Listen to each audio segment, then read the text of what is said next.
Got it. Oh, there's a warning now. That's new. All right, guys. We're here. We're live. It is Monday night, guys. Welcome to another edition of our stay at home open night mic open mic night presented by the Barbed Wire Open Mic series.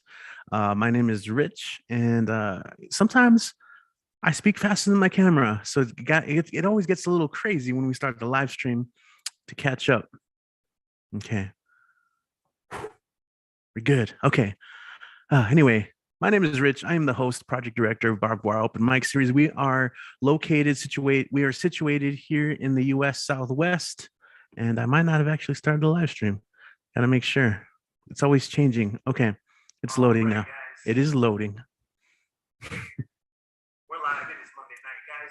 You think I would have this down now, right? Okay, cool. We're good. We got lots of people signed up. This is pretty much like the longest you see me for any length of the show is just the whole intro, stumbling around with internet issues, setting it all up. But, we've been doing this now for well over a year. We have created a space among many other great online spaces that you will hear about tonight that give people a platform for their voices, for their words. And, we run the whole gamut, the whole human experience from the highest to highs, the lowest to lows. It gets eclectic and electric. And ultimately, we're just here to support each other, to listen to each other, listen to some great art, people who want to dust off some old poems, try out some new shit. We're all here for it. So I'm going to go ahead and kick off the show with one of everyone's favorites. At the pre-show, if you guys don't know, we have a pre-show kind of green room thing where people come into the room, and if you ever want to just hang out with us, we do have a code so you can enter, and you can just message us if you want to get into that. I'm talking to you guys on YouTube right now. Thanks for tuning, of course, on the live stream. We also have an after party. So for those of us who are willing to stay up late enough, because I know this is a late mic for many of us, we do have it's just a room, a social room where we talk about anything and everything. It has its ups and downs, but we're just hanging out, having some drinks, having a good time after the show. So with that said, though, at the pre-show, I was mentioning how at this point now, there are regulars. We see people every week. And almost to the point where, if someone misses, I'm concerned for them. I'm texting them, hey, is everything cool? Making sure everything's all right. And our first performer is definitely one of those people. And he just has a gift to bring people up. And so what a great way to start the show. Guys, let's go and welcome our first performer. We have Mr. Ed Poetastic joining us from Washington, D.C. Yeah. What is up, Eddie? Woo! Thank you, Rich. Hey, thank you, everyone. Is everyone ready for some fun? I can't wait for it to radiate and shine like the sun. Okay, let's begin. My name is Ed Poetastic. The whole everyone feeling fantastic. Please give me the time so you can enjoy my rhymes to all feel sublime. Okay, here's my Poetastic chime. This is called what they say about you.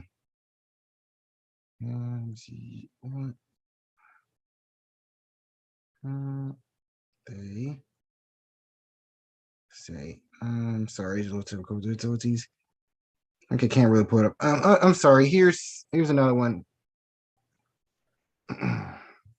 This is called Sacred Orphan. They hide me away, ferociously yelling at me. A miracle I pray, something set me free. Why do I stay? I'm the scruffy tree. I see others' kids play.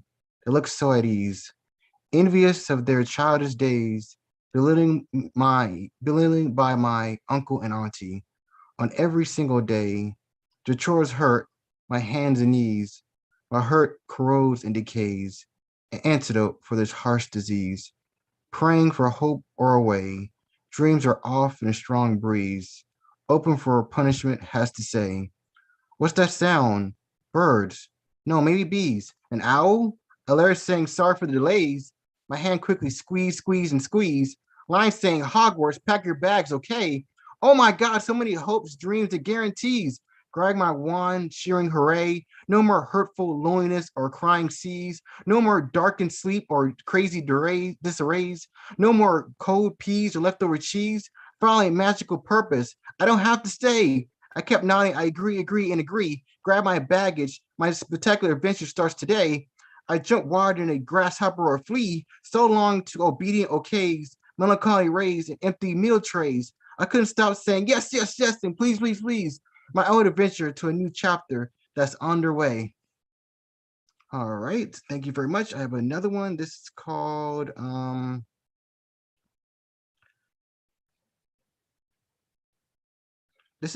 Unsaid Whispers. Was it you or me? The sound hurts. What happened to your glee? Your heart bursts. Set them free. Is it bad or worse? I ask, then you flee. You come first. Wait, what about we? I'm not spreading dirt. We're all open like the sea. Was it really a curse? Please, tell me about your misery. You matter, of course, my sweet bumblebee. Do you need a nurse? I'm looking, but I don't see. What can I do to quench your thirst? You're not thirsty. I disagree. Too bad time can't be reimbursed. We both feel very fatigued. To tell you the truth, I feel burnt. I'm at my lowest, you can believe. Come on. Why are you so high alert? What? You're more jumpier than a flea. Come on. This is a desert. Me? I'm not a shallow tree. If you want to, you can abort. It's all over.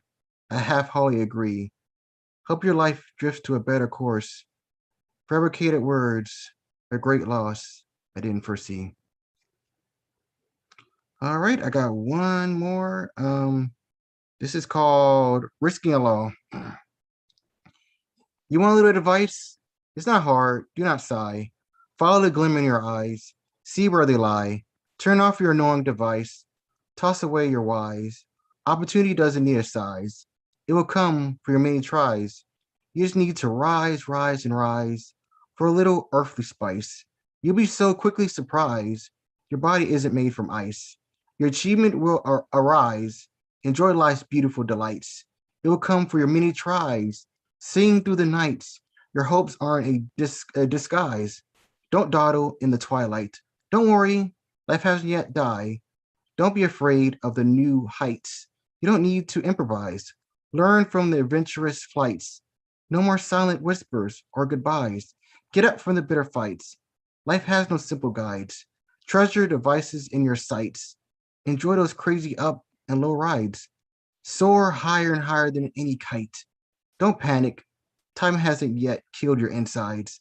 The joy of gaining can really suffice. Your curiosity hasn't yet subsides. Your regrets can really bite. Your worldly possibilities are the open skies. Come on, accept life's huge invites. Thank you. All right, man. Yes. Eddie. There it is. You made me feel so fantastic because this open mic is so fantastic. I love it, man. Eddie with those fabulous flows. I love it. I love it, man. Do you have anything in particular this week that you are going to be part of or that you like to promote? And of course, your regular stuff, your Facebook, Instagram. Oh, sure. I don't have anything this week, but I'm always here to causing your grief to shrink.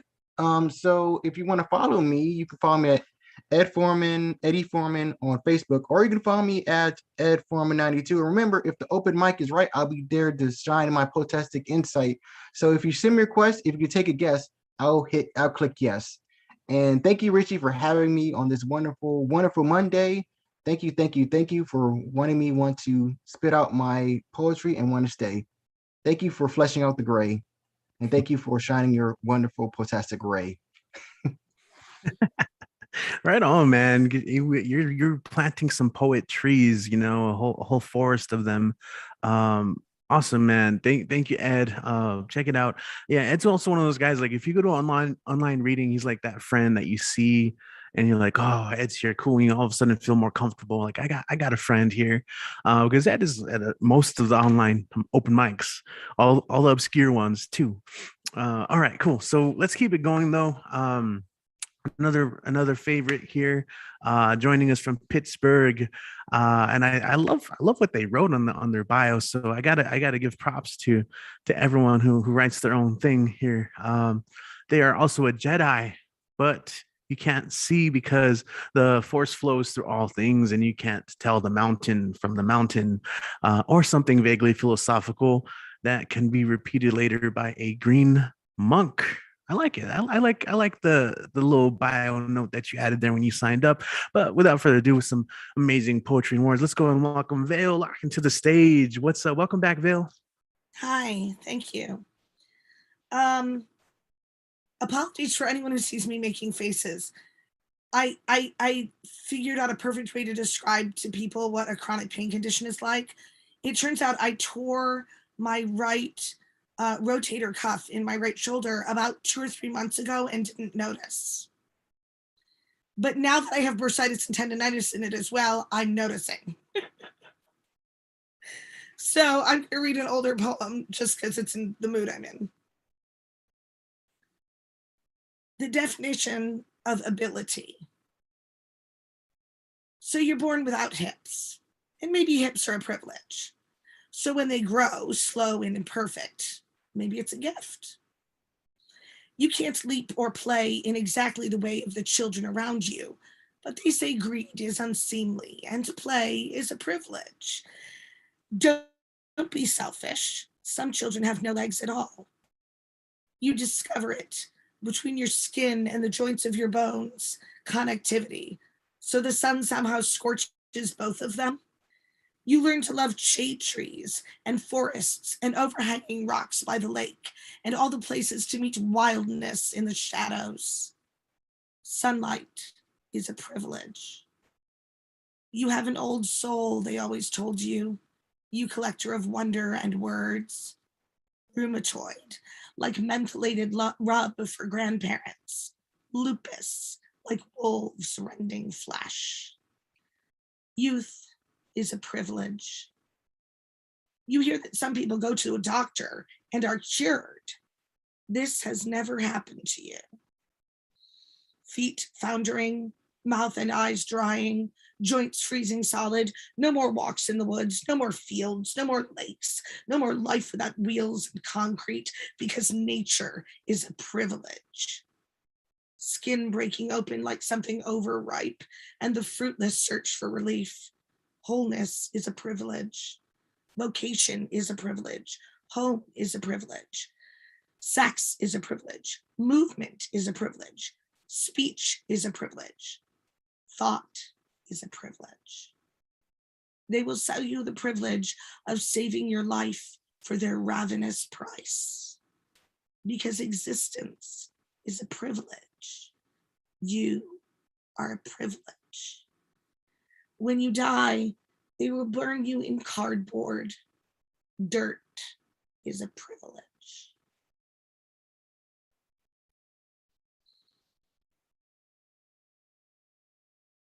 That's me. I was going to make Kit Ren read something, but if he's not up for it, I won't. You totally should. I don't know. Yeah, call him out. What's I was putting it in the cover poem slot. You want to do it now? No, you can put it in the cover poem slot, whatever you want to do. Okay. Okay, cool. That's what we'll do then. Awesome. Until then, Bill, really quick, do you have any projects, anything that you'd like to shine some light on, especially for maybe our viewers on YouTube who are hearing you for the first time, and the work that you do? Yes, I have an upcoming feature with Brooklyn Poets that I'll be doing with Crom Saunders, who is a prominent ASL interpreter from the Chicago area, I believe. And we're going to be doing a multimedia video with ASL performance as the main visual. So that'll be cool. And it'll be coming up in November. All right. Wonderful. Thank you, Vale. Thanks for coming through. Again, I appreciate that bio note and, of course, the work that you do. Thanks for coming through. All right. Still letting people into the room. Whew, it's wild. I'm still kind of reeling from the energy of the Neo Night of just like boom, boom, boom, boom, boom, boom, boom, boom. So I'm gonna just keep it going. We're gonna go to Ohio, where we have Doc Janning up next. Doc, what's up, man? Let's go ahead and snap his way up to the stage. Welcome back to the show. Thank you. I have 3 relatively short poems. This is Colors and Shades of Love. The moon speaks in soft silence amid starry velvet of night, as silhouetted shadows bloom in the colors and shades of love amid dreamscapes of time. From getting my tongue tangled. From dark caverns of infinite sky, soundless songs echo among galaxies, melding into a chorus of endless desire, and melodies of passion build into unknown worlds and dimensions. Infinity listens with wisdom of eons, hearing the longing of life for itself in unheard soundscapes of joy.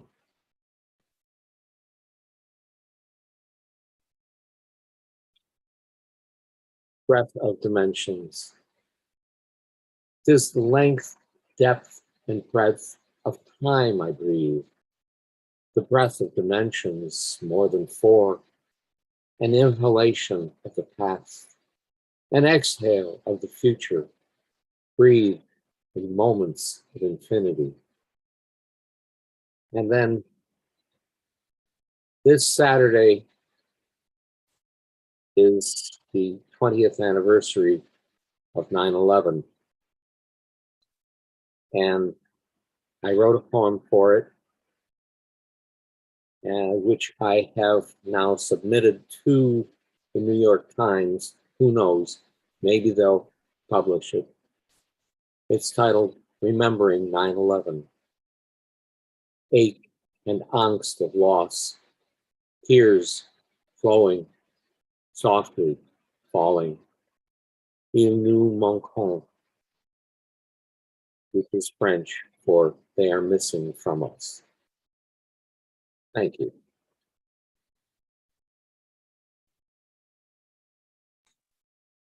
All right. Hey, Doc. Thank you. Newly crowned poet laureate of South Euclid. Not newly crowned, October of 2018.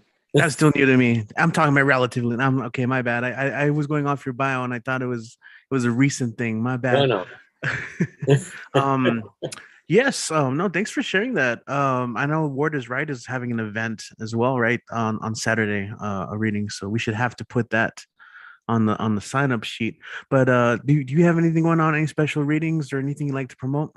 Well, it's nothing unless you happen to be in Cleveland on Friday. A group of us are doing a pop-up poetry reading in the Coventry neighborhood of Cleveland Heights, Ohio, at 5:30 in the afternoon. If it is recorded, I will put the recording online. Where is that, Doc? It's in Cleveland Heights, Ohio. It'll be in what's called Harvey Pekar Park at the corner of Coventry Road and Euclid Heights Boulevard. Okay. But it's a fixed number of people.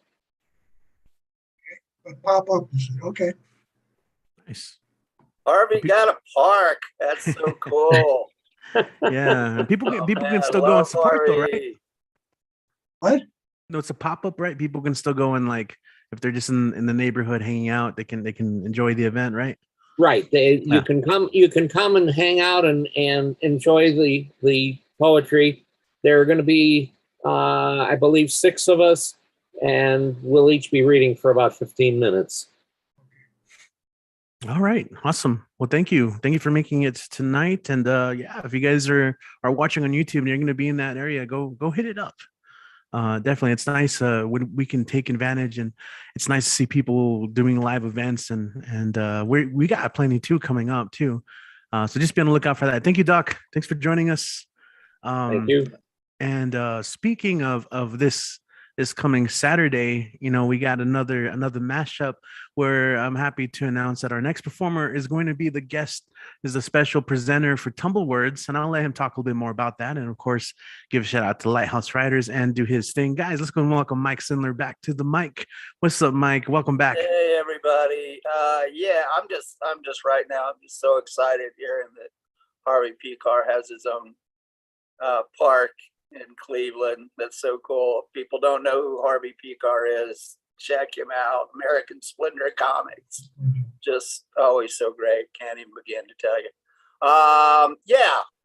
Tumblewords on Saturday, which is 1 o'clock our time, so it's noon on the West Coast and 3 on the East Coast. I will be facilitating for better or worse, and I'm going to be doing a ekphrastic workshop. So, we'll see how that goes. Should be fun though, at any rate. I'm sure, it's like the whole thing with Tumblewords. Everybody writes, everybody reads, so it's always a good time.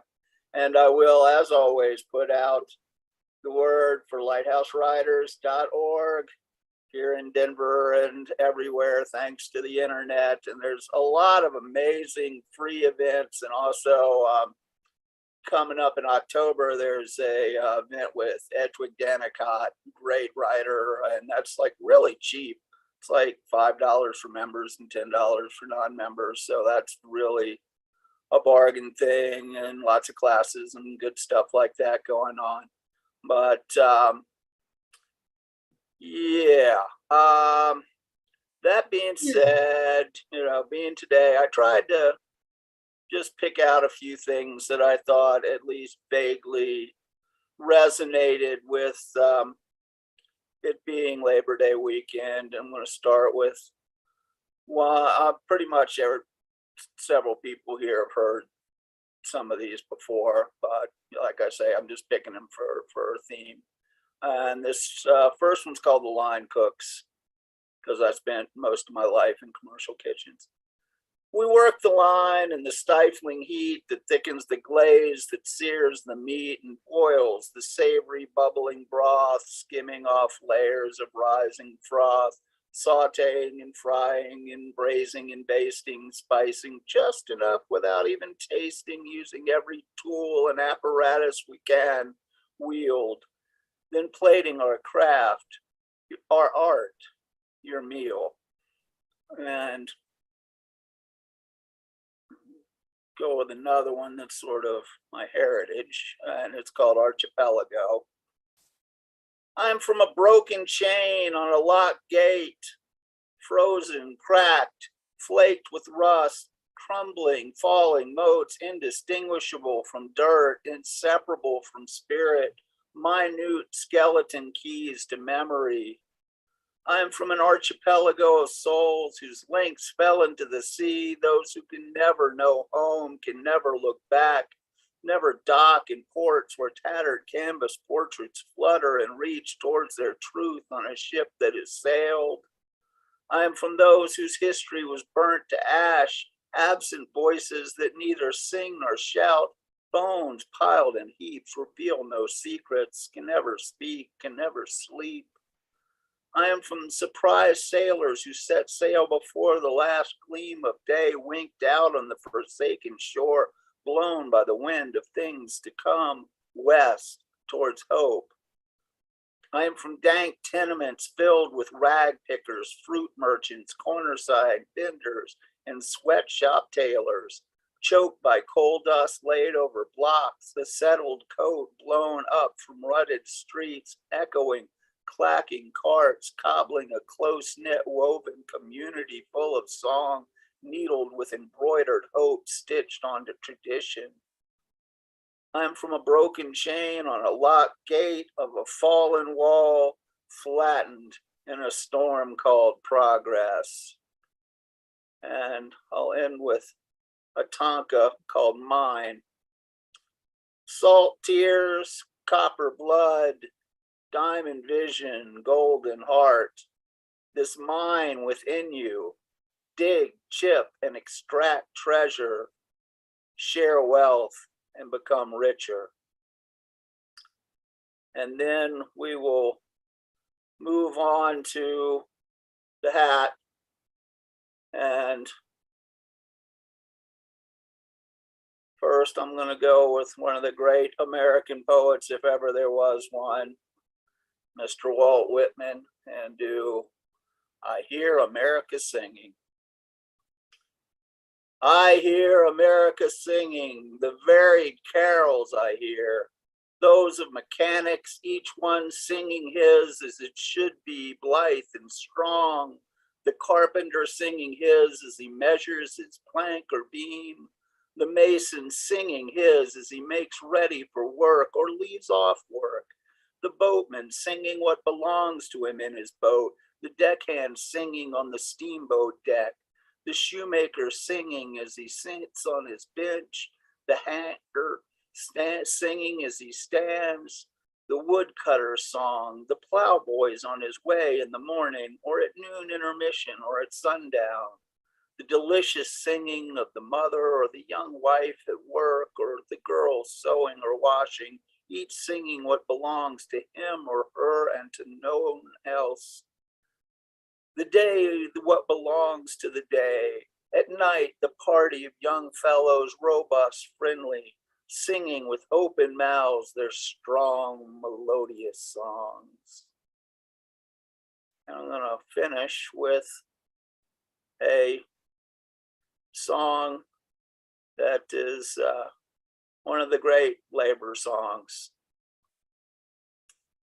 I dreamed I saw Joe Hill last night, alive as you or me. Says I, but Joe, you're 10 years dead. I never died, said he. I never died, says he. In Salt Lake City, Joe, I said to him standing by my bed, they framed you on a murder charge, says Joe, but I ain't dead, says Joe, but I ain't dead. Those copper bosses killed you, Joe. They shot you, Joe, says I. Takes more than guns to kill a man, says Joe. I didn't die, says Joe. I didn't die. And standing there as big as life and smiling with his eyes, says Joe, what they forgot to kill went on to organize, went on to organize. Joe Hill ain't dead, he says to me. Joe Hill ain't never died. Where working men are out on strike, Joe Hill is at their side. Joe Hill is at their side.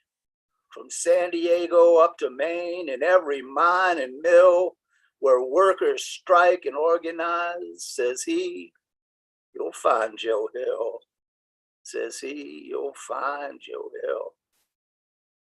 I dreamed I saw Joe Hill last night, alive as you or me. Says I, but Joe, you're 10 years dead. I never died, said he.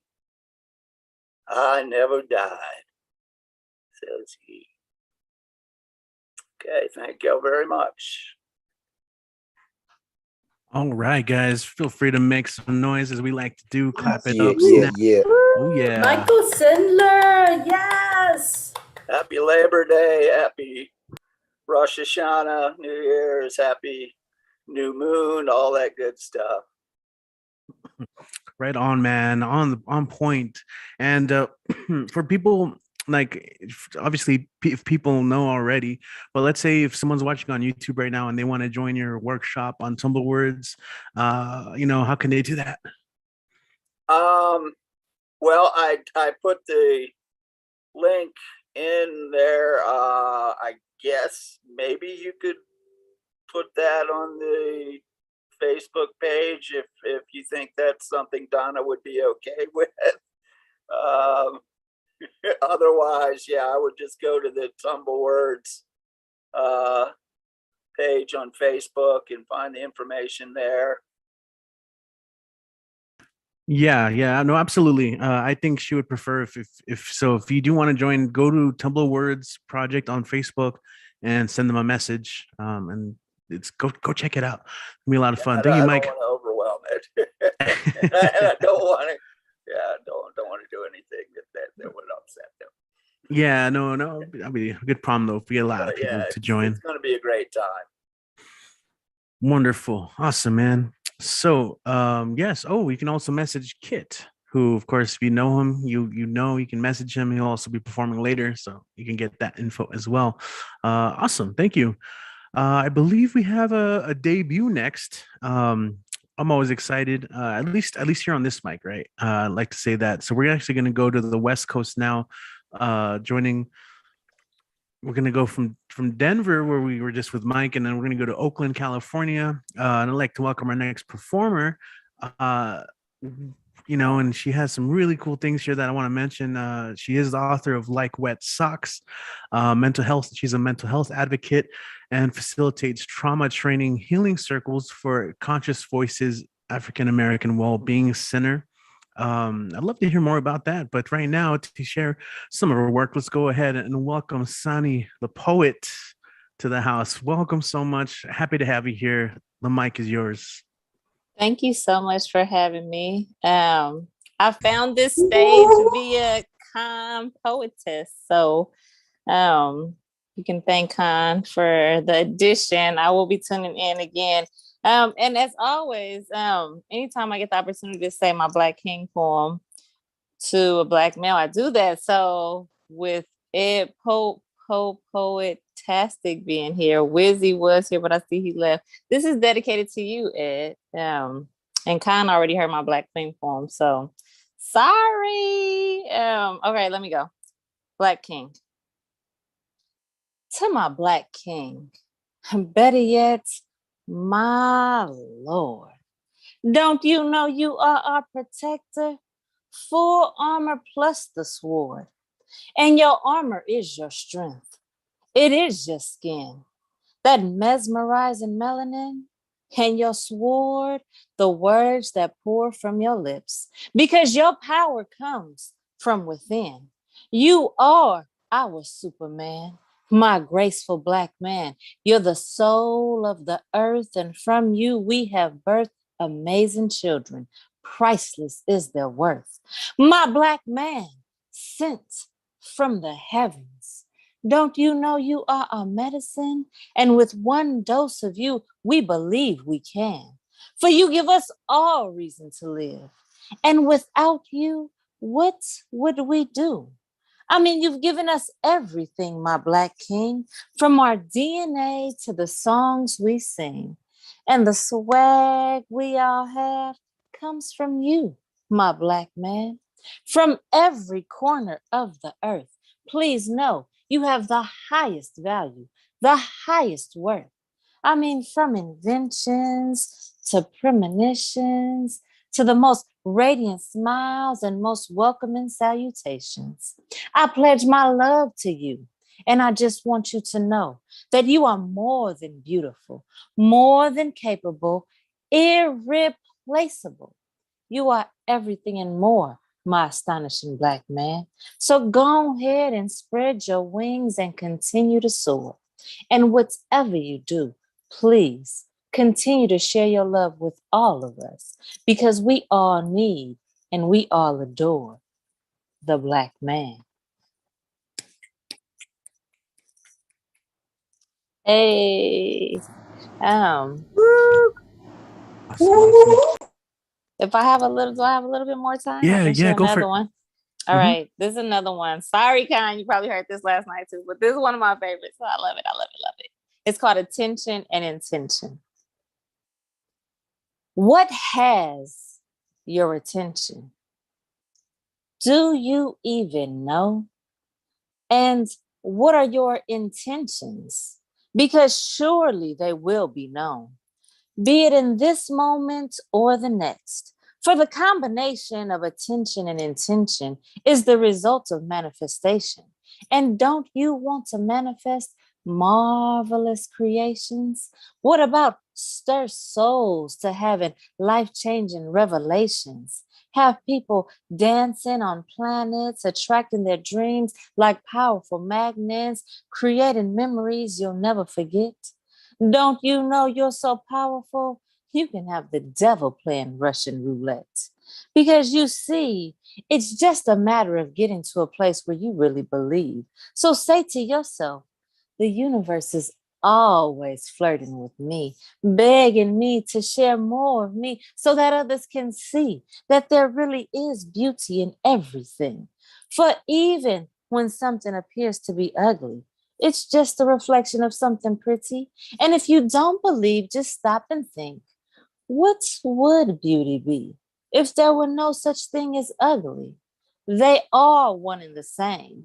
And until you come to this realization, you'll probably just continue to drive yourself insane because there is always going to be someone younger, someone smarter, someone prettier. So it's best you just stop comparing and figure that we're all ugly and pretty just the same. Don't you worry your pretty little brain because no one, and I mean no one, can be better at being you than you. Go ahead and let them try to take one step in your shoes. And I bet you they'll say, ooh, I'm cool. I did not know that's all you had to live through. And I don't care how blessed you think someone else is. Try living their life, and I bet you'll say, ooh, I'm cool too. So listen, love who you are. And I mean everything about you. Because otherwise, if not, you'll probably live your whole life living the life of a damn fool. Oh, damn. Oh yeah, you gotta come Love it. back. Oh my God, you are great. One of us. One of us. I'm glad to see you. Only one of us. Please come back. Yes, I lovely, will. I lovely. will. So first of Oh. all, thanks Khan for bringing for the invite. So Sani, we have to know, like, so tell us a bit really quick, like, how can we follow and see more of your work online? And definitely, if you have any links, you mentioned you have a book out, and we definitely do hope you come back. So that's a lot of questions Yes. after, right? I will be back. I will be back. My social media is Sonny the Poet, no spaces, no underscore. So Instagram, Sonny the Poet. I'm barely on Twitter, but I do have a Sonny the Poet Twitter, Sonny the Poet TikTok, YouTube. I think it's Sonny the Poet. I need to check. And this is on Amazon. If you like wet socks, I had to change. But if you find me on social media and you buy it directly from me, you also get a personalized poem from me. So we schedule a session together, and then I write a poem dedicated to you or a loved one or about your cat, your dog, whatever it is. We just, we meet and we go over the details. I get the vibe and then I create. But yes, Sonny the Poet, thank you for having me. And I'm going to continue to rock out with y'all. Awesome. I love it. I love it. Yes. And where do you usually perform? Do you have spaces that you usually hit up on the online spots? I'm just now starting to be on the scene, I guess. So I don't usually perform anywhere. I'm new. So if y'all got some, platforms that y'all want me to be a part of, my schedule is pretty open. So invite me, check my DM. And Don Marufo. Yo, yes. What's up? Generalissimo. Well, the first thing I wanted to say is, Lordy, Miss Lucy, Sonny the Poet, you are amazing. Thank you. And thank you and so also, much. The first and third Monday of every month is my open mic from 5:30 to 7:45 p.m. You can come anytime during that time. Read whatever you want. Just don't bring any hate. And everyone loves everyone at my open mic. Okay, where do I find you though? It's Cafe Generalissimo. I will put it in the chat. Put everything in the chat when I go, which is a couple, maybe 2 or 3 people away. So yeah, I love that. I love that you were so excited. Like you're still gonna go up and have your turn to share that. You're like, I gotta tell you right now, just in case if like the internet goes out or something. Well, I had to do it because of Michael Sindler. Because if you could have been watching his face, appreciate her poetry, it was like watching a European movie. It was fantastic. His facial expressions were saying, this woman is the bomb. So Thank you. Yeah, no, absolutely. Thank you, Sonny. Thanks for making it. And of course, we're here every Monday. And that's the thing, though. Throughout the show, we have a lot of people who have their own shows. There's a lot of great spaces, beautiful spaces.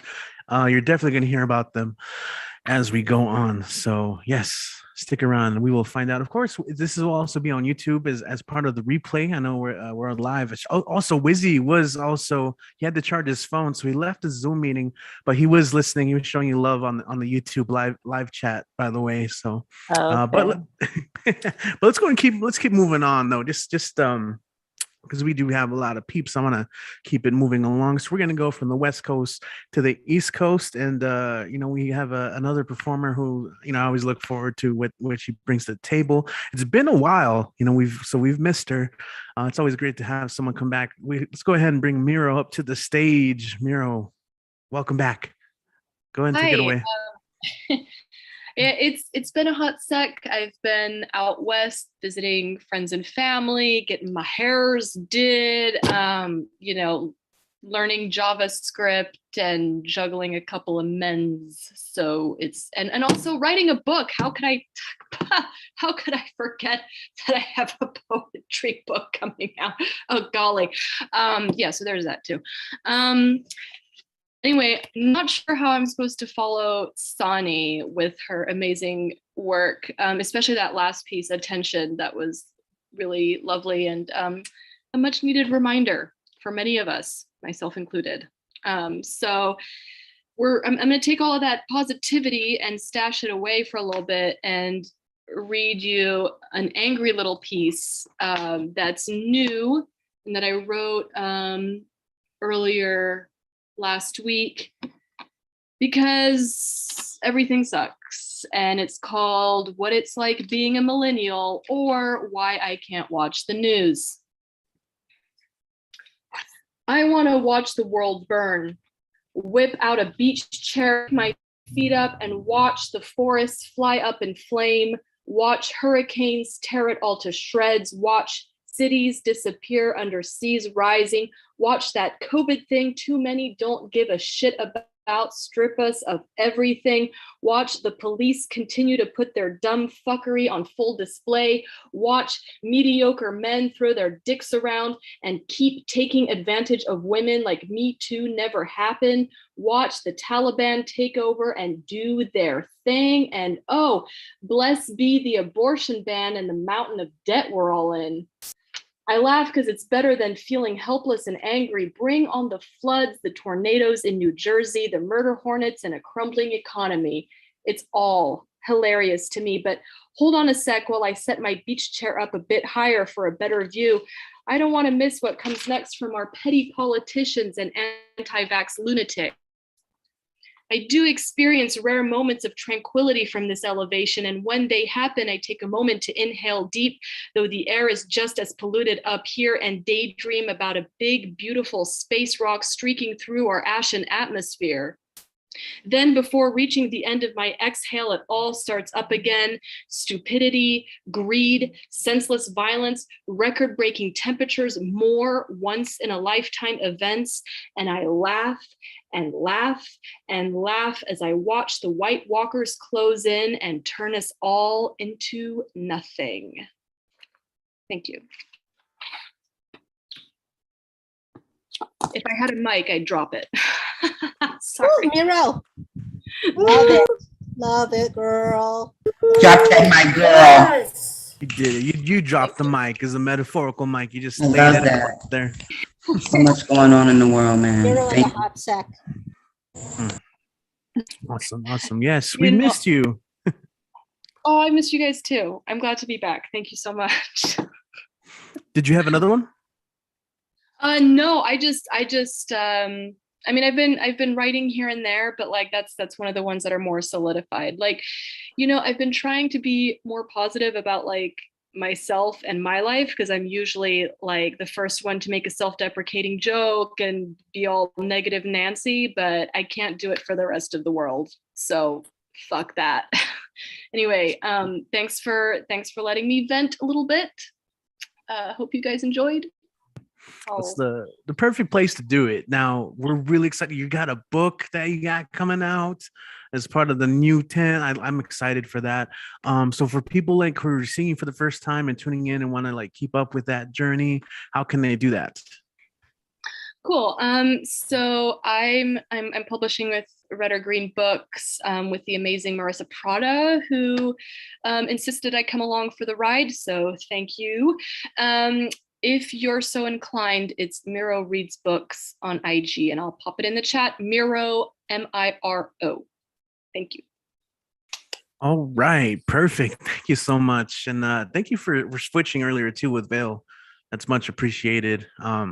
And I saw too on Neo. So, all right, cool. So let's keep it going. Yeah, the next 10 Red or Green Books. Great stuff. Check out the OG 10, beautiful peeps. We had a book release in El Paso for Denise and Khan, and hopefully to link up with more of our peeps as the months go on. All right, so next up we have someone who is returning, although they might seem new to you because I believe he joined us like probably one of the first couple of weeks we ever did this. So it's definitely, this has grown a lot more as a space since then. It's good to have him back. He's a PhD student at UTEP here in El Paso. And you might have to remind me what you're studying, but we have Tommy Joe up next. Welcome back. Good to have you here. Hey, thanks. I'm actually studying teaching, learning, and culture, and I wanted to say howdy to everybody from El Paso, Texas. And yes, just really great stuff to unpack tonight, and I think it's been remarkable just listening to some of the poets, and I'm happy to be back. So this song, I wrote this song this morning, and it was playing in my head, and it was one of those things where I immediately got on my laptop and started typing, grabbed my guitar and started playing. So this is the first time I've played it live. How many times can a wrong be made right? She looked deeply into his eyes. She said, you wish you meant this. She said that you wish you felt that. They pretended to just be friends. And when the wind blows down, just blow this town. Can we start where we began? And when she said this, he said that. She wished he meant that. Let's just leave it all to chance. At the end of the day, things won't be the same. Lovers never forget. Who's keeping score doesn't matter anymore. They both lose again. And when he said this, she said that. Burning both candles to the end. Because love transcends every moment in time as we reach for the end. And I gave her my hat, she gave it back. You were there when I needed a friend. It's over today, no things won't be the same as we held each other once again.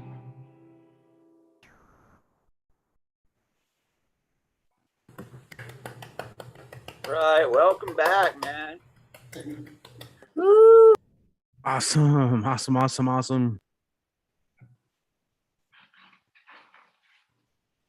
Go Miners. Right on, man. Do you got any places you'd like to put your music that you want to promote? No, I haven't gotten it developed yet or anything. I'm still writing. As you can see, I'm still like trying to fine tune everything. And once I launch it, I'll definitely let you know. Right on, man. Well, it was great having you back. I know school's back and everything, but if you ever need a Monday to cool off or get something off, that's, you're always welcome back. Tommy Joe, everyone. Good to have you. And if you want to relive that, of course, we do have our YouTube live stream that you can hit up. So we're going to keep it going. In fact, our next performer, you guys already know, You already heard him so much. He was so excited to promote Cafe Generalissimo. It's a cool spot. It's the show before all the other shows. You got to go hit it up. I'm going to make plans. As soon as I have some free time to do it, I would love to join in and check it out. But guys, let's go ahead and welcome Generalissimo to the stage. What is up, my friend? Yeah. I just put all that info into the chat, and I'm gonna read some poetry for you. So I'm gonna read the it's a little story about something that happened just at the New Year, but I'll read the 2 pieces I read at the New Year right now. And let me find them. Okay, the first is called Because I Ran Out of Eggs on Sunday Morning. Shrimp, tomato, and spinach eggs Benedict. Imagine you're an English muffin. You're hoping to maybe be toasted and spread with butter and Smucker's strawberry, but instead they take you from your bag, lightly toast you on a flat top, top you with fresh wilted spinach, diced, sweetly acidic heirloom tomatoes, perfectly poached eggs, creamy lemony hollandaise sauce, and lightly charred shrimp. Suddenly, someone pokes the egg with a fork. It's yellow, flows like lava from Kilauea, and mixes with the hollandaise, sending your English muffin existence into an ultimate culinary purpose. You are now an Eggs Benedict special at the Copper Kettle in Thompson, Maine. The next poem is called The Least Sweet Fruit on Planet Earth. It is in my new book, which I'm part of that next 10 that Miro is part of and that Nick Paleologos is part of. That is with Red or Green Books. My book is going to be called Everything I Think Is All in My Mind. This is called The Least Sweet Fruit on Planet Earth. I am a connoisseur of sour grapes. There are people who claim to love the taste of sour grapes. To be palatable, sour grapes must always be sweetened and or spiced up exponentially. Making sour grape jelly takes an inordinate amount of sugar. To ferment sour grapes, one must submerge them in at least 1.5 times the volume of raw honey for at least a month. Sour grapes are most often used for vinegar, but the vinegar can only be used in small amounts. No matter how sour grapes are consumed, no matter how sour grapes taste in their altered state, sour grapes are still sour grapes. Sour grapes will always cause heartburn in one way or another. And so I read these 2 poems. We only had 2 minutes of reading at the New York tonight. So I went back and looked at the comments, and about 10 comments in, there was somebody wrote, I wish a man would write poetry about me like that. Now, it would have to be about the Eggs Benedict poem, but it could have been about the poem that was whoever read before me. So I wrote a love poem for that person. I like watching you when you write your poetry. When you are in that zone where your emotions are transformed into ink, I sometimes hear your pen scratch against the paper as I watch from the other room.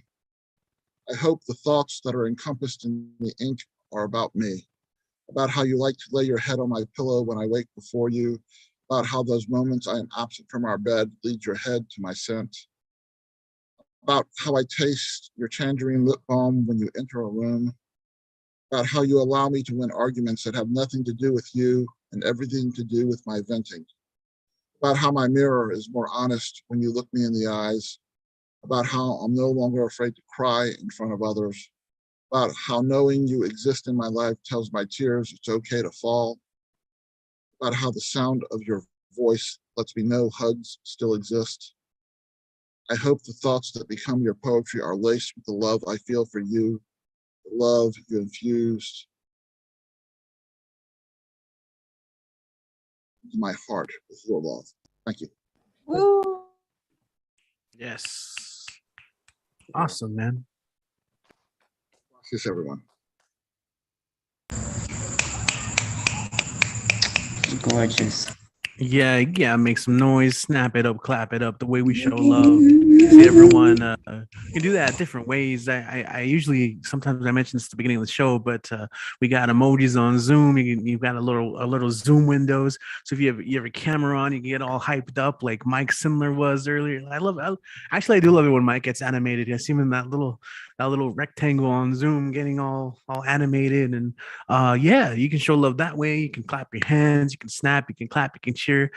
Check out Cafe Generalissimo. That is the first and third Monday of every month. Gotta hit that up. It is early. Uh yeah. Oh, and I would like to just say the line about the tangerine lip balm is for a second person who knows who they are. And I'm not going to say who they are because they're in the room. That's it. Okay. A little bit of intrigue. Like we have to become Sherlock Holmes now and figure that out.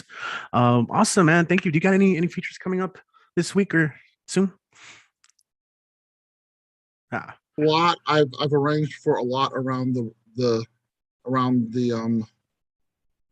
release of my book, and I might have one sometime at the end of October. But you never know what shows up, what comes to eventually. It's been a bit of a wild couple of months for me, and my trip to New York, and then just getting ready for this book is a lot of work. And thank you, Marissa, for giving me that opportunity. Yeah, all right. Wonderful. Thank you. And if you're not already following him on Facebook, I always appreciate your posts, man, your food posts, your travel posts. There's just something so thoughtful about it that it's just fun to follow. All right, so let me take a look at that list. Yeah. Oh, shout out to everyone. I usually give shout outs to people on YouTube. Samuel Wilson is checking in. His sister Amanda is signed up. So hopefully we do get her when she gets out of work. Wizzy Get'em is on there. He's charging his phone. What's up, Wizzy? That dude's so fun. Like he when we do our live shows, no stage can contain him and no furniture can contain him. At one of our shows recently, he was all up there jumping on chairs and furniture. And it was cool. It was a lot of fun for his performance. Ale, what is up? Cool. Good to have you guys tuning in. Yeah, I got a lot of other people. If you guys are tuning in right now, just say hi in the chat. Let us know where you're tuning in from. We're here on Zoom getting down. Right now, we're going to go ahead and hand over the mic to Unspoken, our homie from Alamogordo. But let me see. I don't know if he's here. Okay. I don't think he is. Yeah, Unspoken just lays it raw on the table. Let me see. Are you here? I don't see him. Okay. Well, we'll come back. I see a lot of familiar names. Oh, what is up? I see people here that are signed up, not signed up. But in that case, let's just kind of keep it going. And if he does come back, we'll go ahead and yeah, we'll get back to him if he makes it back on the show or whatever. Let's go ahead and keep it going. We're gonna go back to El Paso, where we have one of our favorites. It's been a couple weeks in a row now. Well, you had to be there last week, of course, but we got Robin Schofield up next. She's gonna lay it down, guys. Let's go and welcome Robin to the stage. Hey, everybody. Thanks. Tonight I'm going to read some newly typed stuff. So it's kind of new, and I think it goes along with my Nightmare Woman series. So this is called Ordinary Life in the Exploding Universe. She is the fire in the valley. She fixes dinner every night. She revolves around a star. She eats crackers and honey. She tunes the radio to Tejano. She makes coffee 3 times. She prays twice at night. She knocks on wood just in case. She is the fox in the hen house. She exercises portion control. She is hungry now and then. She knows what the raven knows. All right. Oh, that was nice. All right. Thank you. Yeah, I'm just gonna read these 3 short ones. And this one is called Nightmare Woman's Weather Forecast. I am lightning over the mountain, the rush of thunder. Through the arroyo, the rains turned froth come to drown careless creatures. I am an earthquake, ripping out the continental shelf, beginning to divide deep in earth's mantle, burning, burning. Magma rises until I am volcano. I am the eclipse that shadows the flower, the wind that whips the tree, the dust storm that paints the day orange and blasts away the colors. I am the rain and the snow that rattled the windows and the doors, that turned the highways slick and deadly, purveyors of absence. So little time before the full moon, while Jupiter hangs in the crook of the pink new moon, when we still had our hopes up for rain. Desert fog is a presence in the absence of everything else, diaphanous, and yet it hides the mountains of monumental, stony substance. Suddenly, they aren't there. What can I trust?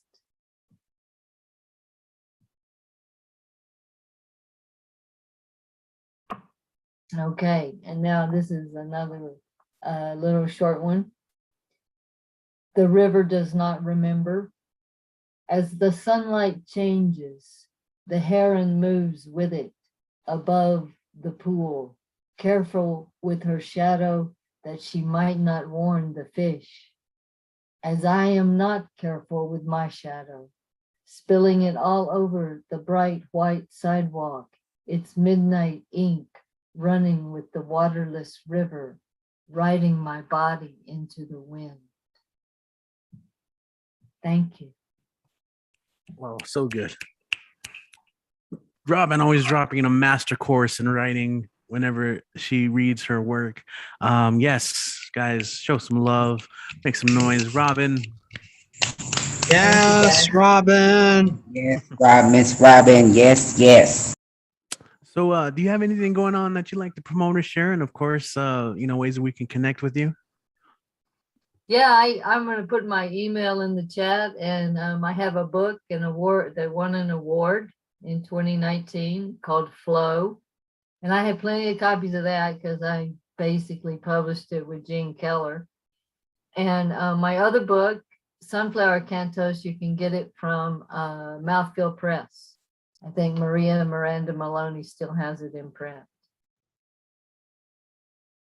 All right, so I'll put all that in the chat. Excellent. Yeah, awesome. Thank you.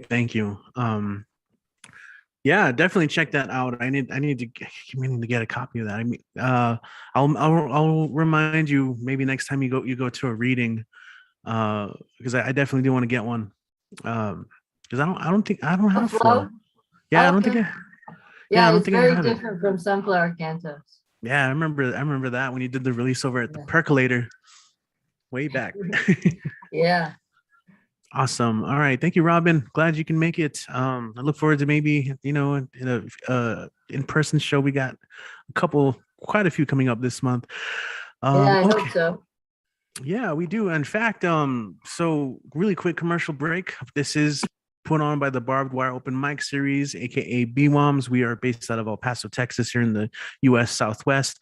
If you guys are ever planning to be in this area, hit us up. We have obviously these online shows, but we have been doing, because we're doing generally pretty good in El Paso, COVID numbers wise, but trying to take care of all that stuff. But we do have some in-person shows. In fact, if you follow us online, Barbed Wire Open Mic Series on Facebook, Instagram, Twitter, you can be kept up to date. Lately, I've been putting up monthly calendars of all our shows, including the online mics. You can have an idea of what's going on. We got some cool stuff always planned for the future. We'd love to see you out there. And Yes, we got a big one planned for the end of the month at Old Sheepdog Brewery. We finally have the release of our book, Life in the Time. A lot of the poets from El Paso that participate here are published. Pretty much all of you guys are published. Con is in there, Denise is in there, Kid is in there, Patty's in there, Lee is in there. So super excited to have that reading. We're gonna have books available for people at that show that they can check out. Okay, so Don't we're gonna forget keep me. going. Dan, you were not published in that. You never submitted anything. Okay, we'll talk about it later. Yeah, no, I'm talking about a book that everyone submitted their work to and was published in. But let's go ahead and keep it going. Kemlin here.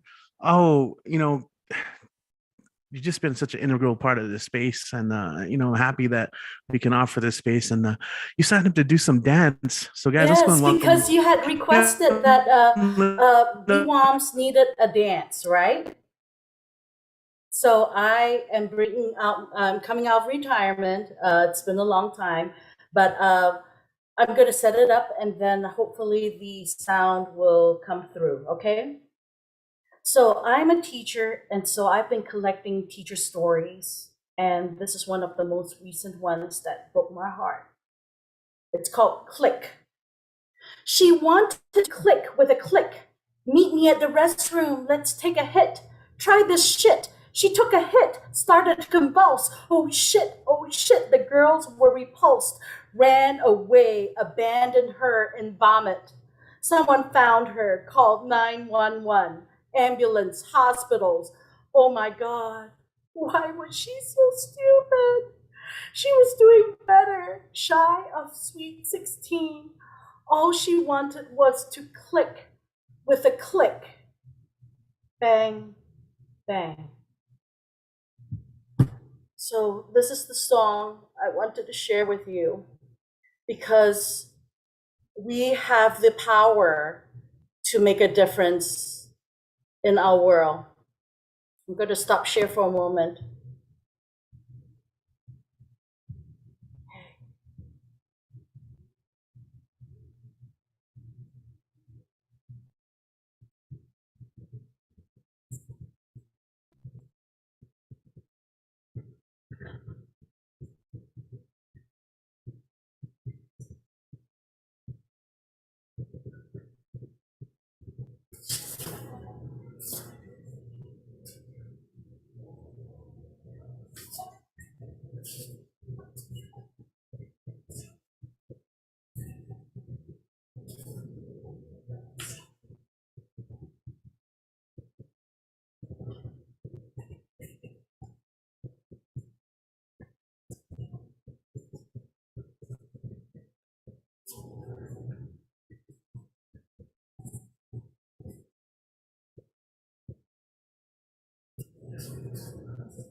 Poets, artists, we are the prophets of our community. If we do not stand and speak our truth, how many will disappear? How many will be hurt?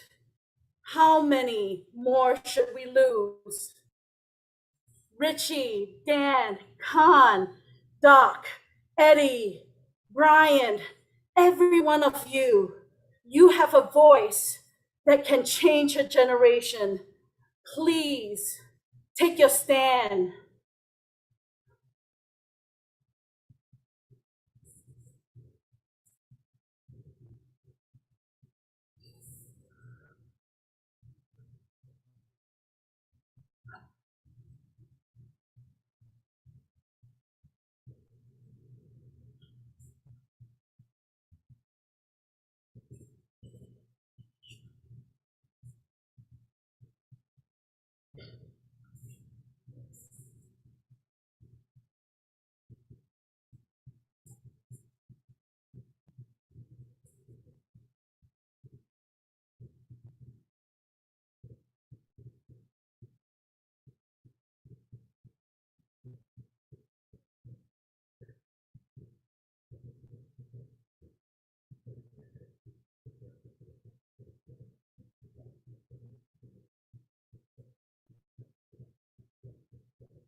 Is it time to cheer?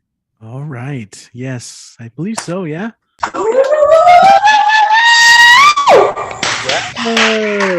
Incredible. Freaking incredible.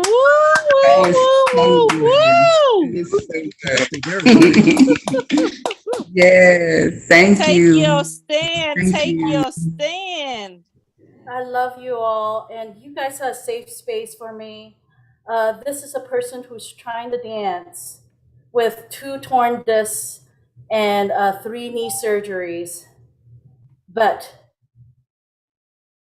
Richie, you guys and Kit, you guys make it so that I want to be better. I want to use everything that I have to carry our very important messages. And what do I want to plug? I want to thank FinBell and Fincabulary for publishing on my trauma journey on the podcast Fincabulary. So look at it, check out Spotify, Kimlin Ton Bappy. It's my trauma journey.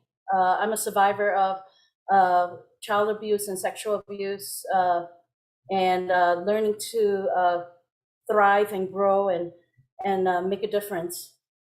If my story can help somebody else, then I'm willing to tell it.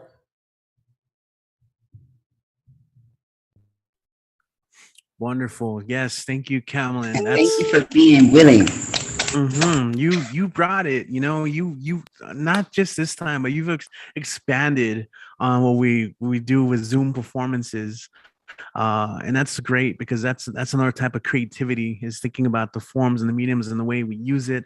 That was super cool, and I really loved that image of you having your hands out at the end. I'm gonna have to screenshot that and make it the thumbnail for this week's show on YouTube. But Cameron, thank you. And I love the fact that I just mentioned it like offhanded, like, there's no dancers. How come we never have any dancers come by and do their thing? You're like, don't worry, I got you, fam. You came I got through. you, man. You know, because guess what?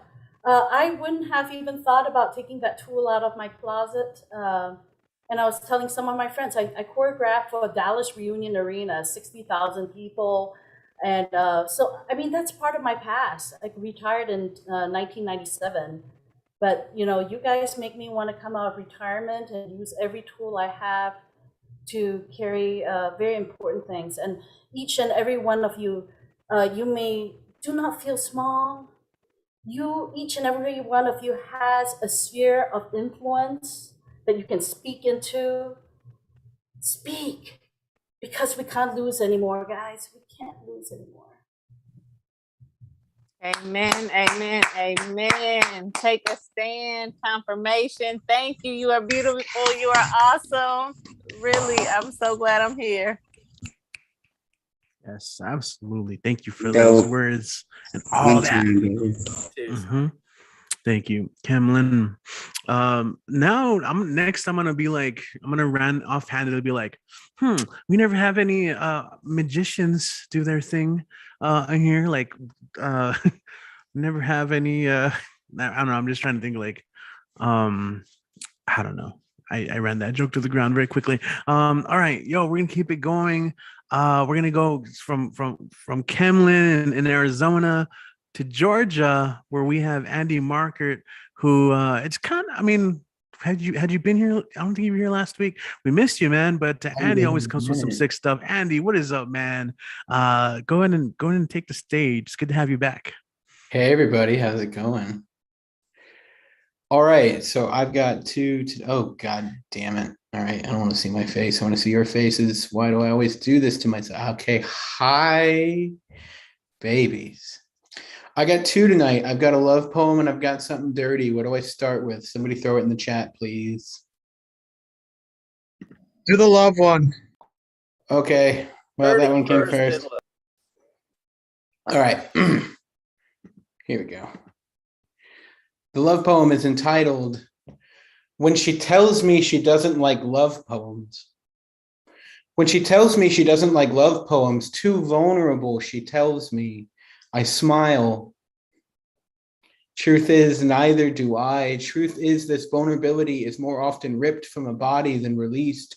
I've never written a thing more costly than a love poem. Revelation is an apocalypse so heavy to carry. I cannot abide the roses are red and violets are blue fairy tale. The truth is, to the colorblind, the roses are blue and the violets red, and anything is possible with all the terrible dark ingenuity of these hands. Hands I've known too often holding more danger than comfort. Fairy tales, they say, will kill you faster than a nightmare. My love is not commercial. It does not go down easy. I am not a soul so easily swallowed. I have always thought of you, my love, more musician than magic. You play my heart so gently, and with a dexterity born of adversity, create new rhythms in an instrument once thought too bruised to learn to beat right. It skips so many beats, it makes me wonder if I've never really lived in the time it had kept.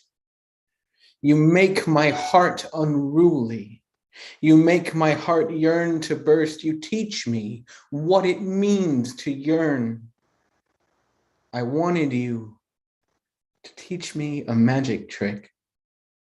I didn't know I was showing up to learn how to appear. When I thought I'd mastered disappearing, it took so little sleight of hand to make what was hidden found again. When you sawed me in half, I had never counted on you putting me back together better than you found me. You told me I am your person and found the words to make a lifetime of self-hatred vanish. I told myself it was a trick of the light, until I realized the monster wasn't actually under my bed. When she tells me she doesn't like love poems, I smile. Truth is, neither do I.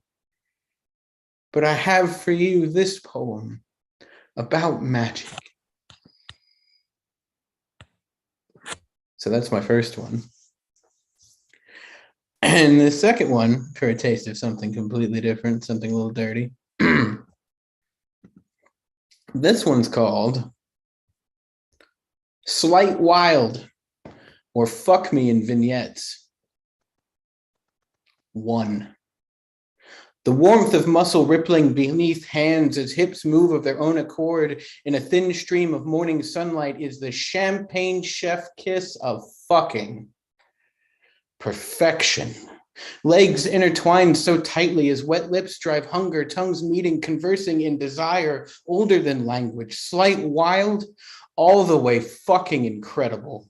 As hunger fills eyes, as fingers work along my shaft, cry, take me, just take me. She teaches this cock what to say when a mouth runs out of words and shows me how to say it too. I play your body for the sound, every inch my instrument, from the percussion of your hips on mine to the long-held moan finally releasing as fingers twist and squeeze pert diamonds. I've never fucked an orchestra, but use me as your first chair and I'll conduct every inch of you so right until the audience of our upstairs neighbors are gasping for breath. As my tongue drives for treasure across clit, I know, you know, I'm hungry. And you've seen it just behind my eyes all night, all morning, in every single glance. Let my tongue lash you in the only way an argument should ever end between our bodies. I'll flick its way across a sea of uncertainty to find landfall in your release. Just drench me. 3. Your eyes go wide as your body finally lets me find the depths of you hidden, shivering on knees to create the good moaning out of our mourning. To create a good morning out of our moaning, open mouths, bodies slapping. I don't fuck to music. I create it from your cries. 4. I want to find the moment when you need to scream out beyond words just how deep this goes as that throb, that familiar shiver runs down a leg as that body finds the moment I can't stop, the moment I need, the moment that you become all of the wild cravings this body has ever needed to fill, and filling you, this body that never learned to fuck, that learned only to fuck in competition, finally finding this rush that cannot be a game, was never a game. Maybe you are what I've always supposed to experience, coming so long, crashing headlong into a body that's never, into this body that's always been my home. As I cry, fuck me, looking to turn this moment into a ballad when my body only lasts for vignettes. Slight, wild, all the way fucking incredible. Thank you very much. Okay. All right, man. God. Oh my God. Andy, Andy. Andy. Hi. Yes, Yeah. Andy. Cigarettes and lighters are $2. Delicious. There you go. Oh, awesome, man. Also, like, you killed it earlier. I was tuning into Neo, so I got to see your group piece that you did with Gina. Amazing work. If you guys missed it, check it out on the New York and Poets Cafe Facebook or YouTube. They also have their shows online. That was super cool stuff. So I just want to shout that out. Andy, what do you have going on? Anything like to share, promote? As always, man, let us know. Yeah, absolutely fucking nothing. I got like nothing going on. What that I did, I was in a Baller Sauce collab though, so if everybody could like go watch that and push that view numbers up, that'd be dope. Hi Gina. And yeah, other than that, I've got fucking nothing. Everybody in here is really cool though. I hear Mira's got a book. Marissa's publishing a whole boatload of people. Everybody should buy those. And yeah, love you guys. Perfect, man. I love it. Support all the way. Thank you, man. Glad you can make it, Andy. All right. Let's see. Let's keep it going. In fact, yeah, definitely buy those books. If you have a chance, save up, hit them up. All right, let's keep it going though. Next up on the list, I'm trying to memorize it and then I forget, and it's not as cool, it's not as smooth. Next up, we're going to go to Wonder Lake, Illinois, where we do have a BWOMS regular from the past in physical space, but also online. We have Nico Kim. Nico is back. What's up, man? You got some music and poetry for us, right? I only put music and poetry because I didn't know what I was going to do. But then I realized I was going to do something. So I don't think I've got any songs. But yo, so I bring this up because it kind of relates to the poems I'm sharing today. But like you were saying like, oh, I wish somebody could do like magic or something like that, right? And with the intents that somebody would do magic, just like the person who danced when you said let's do dance. It reminded me of the movie Dogma. I don't know if anybody else has watched that movie. It was like one of the best movies of all time. But in the movie, Jay, it's like Jay and Silent Bob movie. Jay says, "Men like us don't fall out of the sky, you know." And then out of the sky falls I forgot his name. Chris Rock. Chris Rock. Chris Rock. I was thinking Chris Tucker, but yeah, Chris Rock. So yeah, Chris Rock falls out the sky, and then Jay's like, fat titty bitches don't fall out the sky, like, you know, and like hoping like. So that's what. Sorry for the language, but that's what the magician reminded me of. Anyway, I've got 3 poems. One's kind of long. This one's new shit, so I don't have a title for it. I think empty pages can be indicative of absence of thought or ideas, or better, apprehension to fill blanks with ideas that, rather than add to the page, detract. As I've derailed a thought or two and retract silly sentiments made due to my immediate environment, expedient retirement of my self-consciousness seemed a purpose proper. Deemed a purposeless chopper, hacking up languages like a Waluigi loogie looming, where my strumming thumbs questioned my rancid lungs, dancing among the tar pits and battle-scarred dancing among the tar pits and battle-scarred fists, padding history's timeline. Mind my lack of contentment. To be fair, this resentment of ink on paper and ink on skin and ink inscribed on the scrolls of souls that make up the world's library that stand taller than any Tower of Babel. I wonder what blundering tongue or Babylonian babble. Irony is amazing. Anyway, I wonder what blundering tongue or Babylonian battle will topple this tower. I do miss the Library of Alexandria, though. Red herring, ad hominem, a no to American English. I told you by the end of the night I'd give you a tip. The Freudian slip that would open the door my tongue could slip through and slip on like some prose astute of the night. Pursuing my 2 lips like a tulip pursuing its new lit flame, I let loose a witty quip. I thought it'd be longer. What a shame. The poor joke lingered. My funny bone tingled, fried like bojangles, my sweet teeth, silver tongue, and mind in the gutter, feeling like it's on the tip of an iceberg, was enticed to go deeper. Weaker ensembles of entendres were mentally assembled. Every symbol, and thimble I could thumb through within and search under. There was a truism or newism that could perch under the branch of the umbrella tree of creativity amongst the spiky undergrowth that exists in spite its lack of light. Everybody's burdened by being born in a den of birds. Its denizens lay in burning beds, but it's with fire rhetoric that I'll neither regret or rickshaw my own burdens that I beast through, because if I may go the bolder and say this silly old boulder rested on my shoulders has been the molder of my coping character throughout my pasty past. Not some existential torture, but rather essential portraiture, a meme made to outlast. But I digress to egress away from the Reader's Digested submitted section that my scrutinizing eye ingested as I ingested with egregious aggression the poetry section of each empty magazine lacking the firepower of 30 rounds by the cannons of cannon. Each bullet to stanza, blanks fired. Inspired by rule number 2, I'll always double tap. Not strapped with nines, but trapped by lines, and these written by desperate despots positioning poetry to be portrayed structureless as the structure. Deconstructing composition, such as postmodern interpretation. Nation ascending to independence on dependence toward descendants torn away from their history and heritage. Here it is today in 2021, and the day is setting when orange thinks it's a sun, like the son of man reborn again to wipe away your grievances. But how can one wipe with greasy hands never made to never wipe his own ass crack?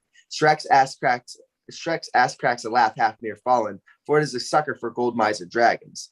Fafnir acts queer, but he doesn't want donkey inside him. Inside him, rile him up, get hyphy, stop and smell the gasoline, or eat the pills, high ones, found by silly high bums scrounging for psilocybin. It's a mind bend a dumb mind should strain to mimic. I mean, there are speed limits for a purpose, and Bacchus can give purpose and meaning because his grape jam is a glass half full. And it's always worth the trip to find the meaning in the null, but it's a hole to peek through to pique your interest. To get lost and listless in such a path is hardly worth effort given. Living in mist translated concepts, I was like, whoa, then what does it mean if Odin makes my weeks Germanic, Caesar makes my months Latin, and years are also romantic, and the way we track it all is in Arabic? Led by some dogmatic theatrics, my reaction was, I learned this and I make myself a prophet. But I haven't seemed to make sense or change in most places I've called the home or been. How could this be? I was raised American. And a really quick one. I thought I told you not to make the poem meta. And it starts with haiku. What does it tell you when the American weebs choose dub over sub? Hashtag FY pizza. It almost starts with pizza and a smiley face, bro. Food getting me in my feels, but for real though. Notice me, senpai. I know I'm just 10-ply demo shinpai shinaide, but don't worry. Demoing my tongue like I've splurged to get sprung on an ice cream sundae or trying sundae because someday soon dear my soon dear facade will be robbed of stoicism by such peon strokes of poeticism turned gobbledygook. And maybe then I'll know more Korean too. Neabujiguk, my fatherland. Mianheo. I'm sorry. Thanks, guys. Awesome. Thank you, Nico. Awesome. Always great when you can make it to one of these. And you got anything you'd like to promote? Any projects, any shows, or just ways we can connect with you? You can add me on Facebook, Nico Kim. You can follow me on TikTok, Nico Kim _sings, I think. Like Nico Kim, YouTube, Facebook, SoundCloud, all those. That's all I've got going on. I mean, I've got a book out, but it's not really good. I mean, you can check it out and you can say it's good, but I don't think it's good. Self-deprecation or self-deprecation. I mean, I don't know, man. Well, we love you, man. So check that stuff out. And yeah, next time if you want to bring some music, bring some music. It's all good. You know, bring the words and anything you bring to the table, man. We love it. And yeah, I didn't expect that reference that you, at the beginning of the show, but or at the beginning of your set, but thanks, man. So let's keep it going. Let's keep it rolling because I want to make sure we get as many people as we can on. I know it's getting late for some of you guys, so we're gonna go ahead and go to Harlem. And you know, I love it. I love that you've been coming out to these shows. I saw you at the Neo as well. We got Vex Lex here on the show. Welcome back to the mic. Yo, how you doing tonight? Thanks for sticking around. Take it away. I'm good. Glad to be here, like always. I appreciate the space. Lex! I don't know what that was. Let's see. So I have two poems for y'all. So the first one is Morning Dove. A gentle cooing could be heard from our back window. Upon close observation, in a few Google searches, the mysterious visitor is revealed to be a mourning dove. She has made a home for herself using the mop that we keep on the fire escape. It's the 4th day and we wonder if it's appropriate to finally give her a name. But that would mean we were growing attached. We listen as she carries her melancholy tune. Is she keeping herself well fed? There must be no sudden movements or else she may get frightened and abandon her offspring. My mother feels a sort of closeness to this bird and watches over it with a sense of familiarity. Grandpa died this past winter, and it might seem a little foolish, but we think this mourning dove is him. And my last poem is Open Your Eyes. Oh, how tiresome it must be to devote all of your energy to someone who could not be bothered to do the same. A name that consumes every waking thought. What is this power they have over you? How can you expect to heal when seeking a reconciliation is bound to reopen wounds? Without hesitation, you compromise your own sanity for a shot at what if. No second chances become no 3rd, 4th, 10th chances, and no advances in a minimally satisfactory love life. And you find yourself in a tug of war between it is what it is and things happen for a reason.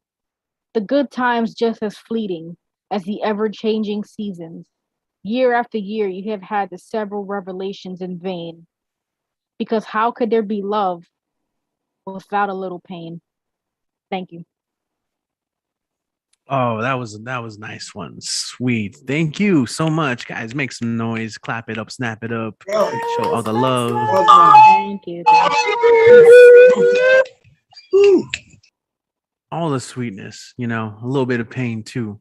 Great reminder, great words. Yes. So I saw that you had your Instagram handle there on the bottom part of your screen. Is that the main spot where people can hit you up? Yeah, you guys can follow me on Instagram at VexLexPoetry or my personal page at VexLex_. But for my, I'm gonna be posting some more of my stuff on my poetry page, so follow that at Bex Poetry on Instagram. Dope. Awesome. Thank you so much for making it on the show and also for sticking around because I know it's getting late for a lot of you peeps on the East Coast. So with that said, I'm going to keep it moving and go to our friend in New York, New Jersey, where it's also kind of late, but he's still here. So thank you for sticking around as well. And it's been a while since he's come back. And I always like it when people get to come back and share their thing. We got the poet Raja up in the spot. Hey, man, go ahead and take it away. The stage is yours. Hey, it's good to be back. Yeah, I always love being able to get over here. I got two tonight. This one is just called The Clavicle Poem. When I broke my clavicle, I did not tell anyone because it did not occur to me, because I believed the lesson of the stairs. When I fell off the stairs, I cried out in pain, but no one found me because I was alone. Just like you promised me. I was to be alone because I was bad, and they would realize that, because my wants never outweighed my sins. I was the sinner, and you my savior, saving me with your tough love, and I believed in that, because you were my mother. And then I have one more. And now for something completely different. In chaos I was born, and I was formed in fire, but there is a calmness to you that instantly disarms me. I wonder if I should be scared of you. I still cannot fathom what it is you see in me. I just know how my heart slows when you look at me. I am concerned I could get used to this. I am a man of rough edges, each one sharpened on purpose. But each time I hear you say my name, I forget why they are needed. I want to believe this could feel normal. I do not understand the honesty of your eyes. I just feel the truth of your warmth every time I see your smile. I do not want this to end. I am destruction. My path is lined with ruins, but when you are here with me, my mind turns to creation. I need this to continue. Thanks. Yo, man. Poet Raja came through. That was so Yo, beautiful. Raja. Thank you. You know it's always killer when you got people like several people writing down the same line in the chat. I do not understand the honesty of your eyes.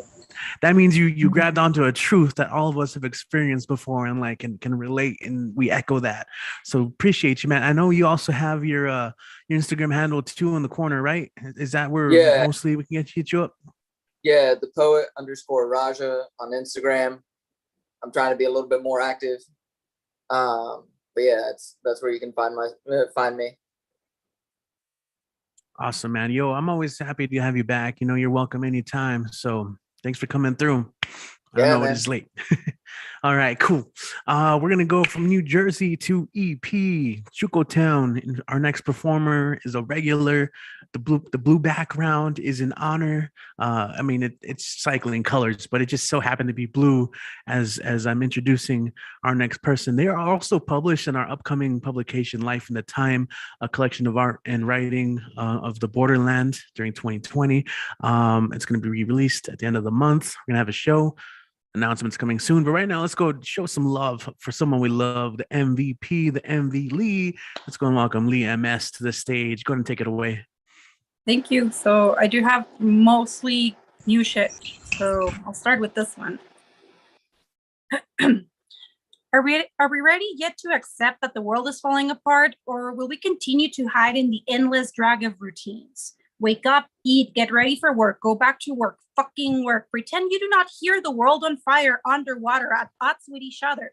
Then drown again the noise with the tiny pills you had rationed to make them last enough for another week of work.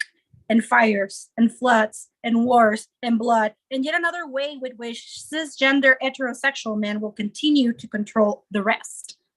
But don't forget about work. The existential dread is waiting for you behind office doors on your third 15-hour shift, back to back on your feet, while the saliva of the irrational lands on your masked face for the 100th time today. Then rinse and rinse again to make sure we take the virus off of our second skin. Repeat again, day in, day out.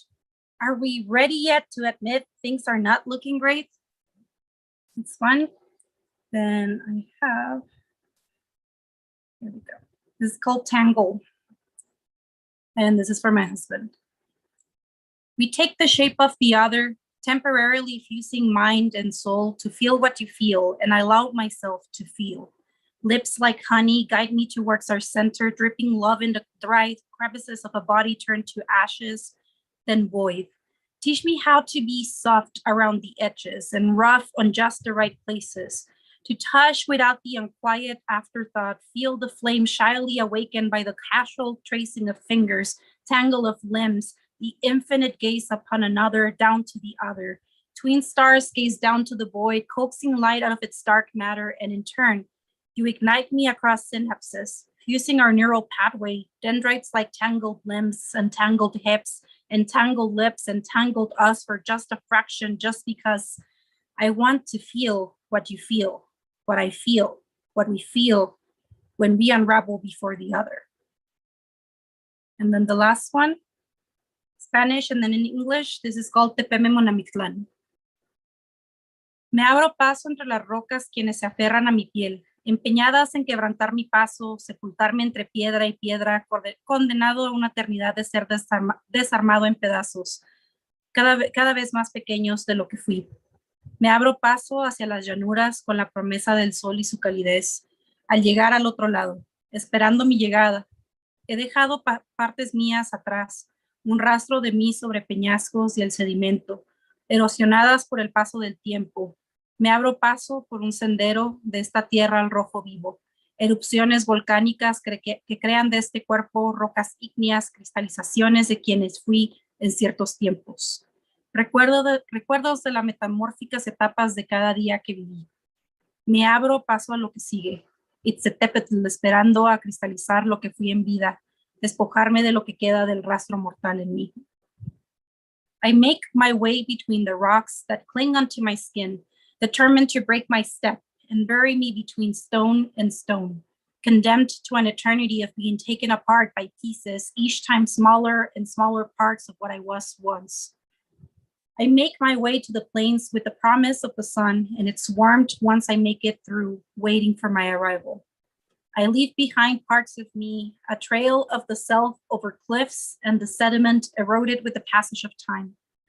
I make my way down a path of this red hot land, volcanic eruptions that make out of this body igneous rocks, crystallizations of who I was on certain times, reminders of the metamorphic stages of each life lived. I make my way to the next stage. It's the Tepetl waiting to crystallize who I was in life, strip me of what's left of the mortal life I lived. And that's it. Oof. Oh man, those pieces always coming through. Qué bellísima sus poemas. Beautiful, beautiful, beautiful, beautiful. In fact, yeah, we got Donna on the YouTube live stream checking it out. Shout out Donna, thank you for tuning in. Yeah, Donna says your poetry is a gift. So I just wanted to relay that, and I think many of us will agree. So Lee, I mean, again, we all know like you got like your stuff, your info. But let's say someone is tuning on YouTube and is like, I want to hear more of their poetry. How can they do that? You can follow me on Instagram. It's cadáveres, like cadavers with an extra E between the R and the S, _literarios. And for that, like you have it there, just spell it out over there. If you cannot find me there, you can also find me on Facebook as Lee Martinez Soto, or my link 3 is cadáveres. Again, an extra E between the R and the S.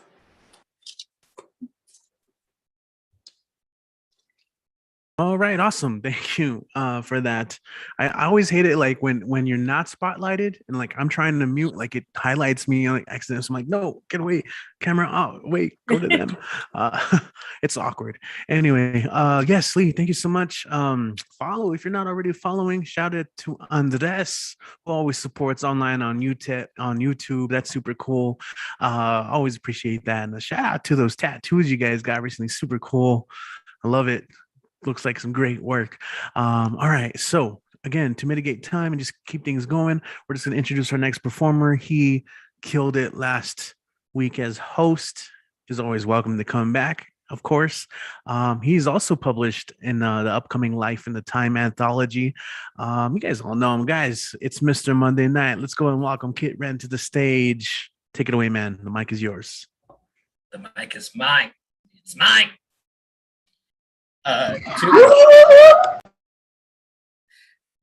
Two of mine and then the cover poem, which you had a hint about earlier, but we'll get to that when we get to it. I never title things unless I'm submitting, and I haven't submitted this anywhere.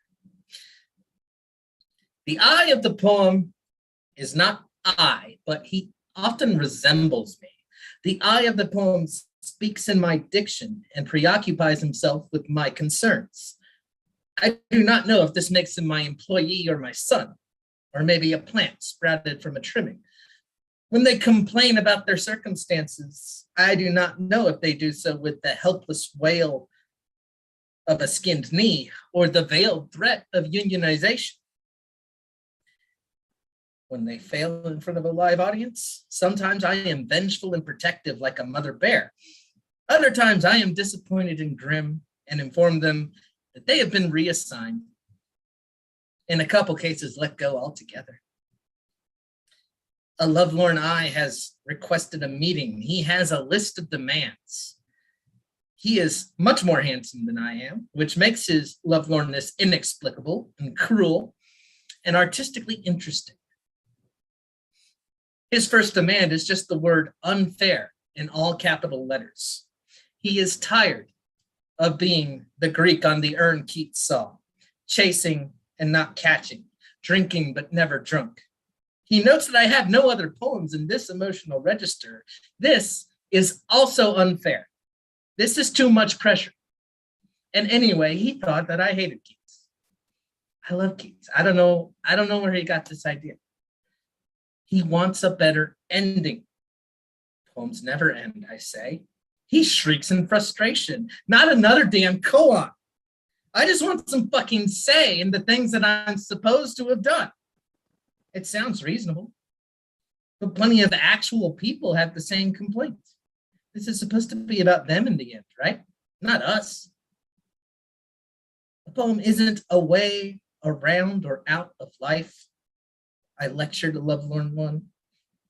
I put a fatherly hand on his shoulder. He doesn't like it, but he doesn't shake it off either. It has to be weathered, just like everything else. I point him towards the door. He leaves as miserable as he's ever looked, and he was created to be miserable. The eyes of my poems are talking amongst themselves. They are restless and stubborn. They are not staying within their lines and themes. They are comparing salaries. I do not know if they are my employees or my children, but they are definitely not plants. And both fathers and bosses know that the uprising always comes. All right. Another one of mine. The Temporal Committee has responded to my letter dated April 13th, 2016. They apologize for the delay with just enough self-awareness to make me wonder why there isn't more self-awareness. They write to inform me that my request to forfeit all memories from the year 2007 has been denied. They tell me all requests of this nature are considered fully and carefully, but are typically reserved for the survivors of natural disasters and war atrocities. While they express a patronizing sorrow over the feelings of loneliness and alienation mentioned in my correspondence, they note that such feelings are abundantly typical in 19-year-olds.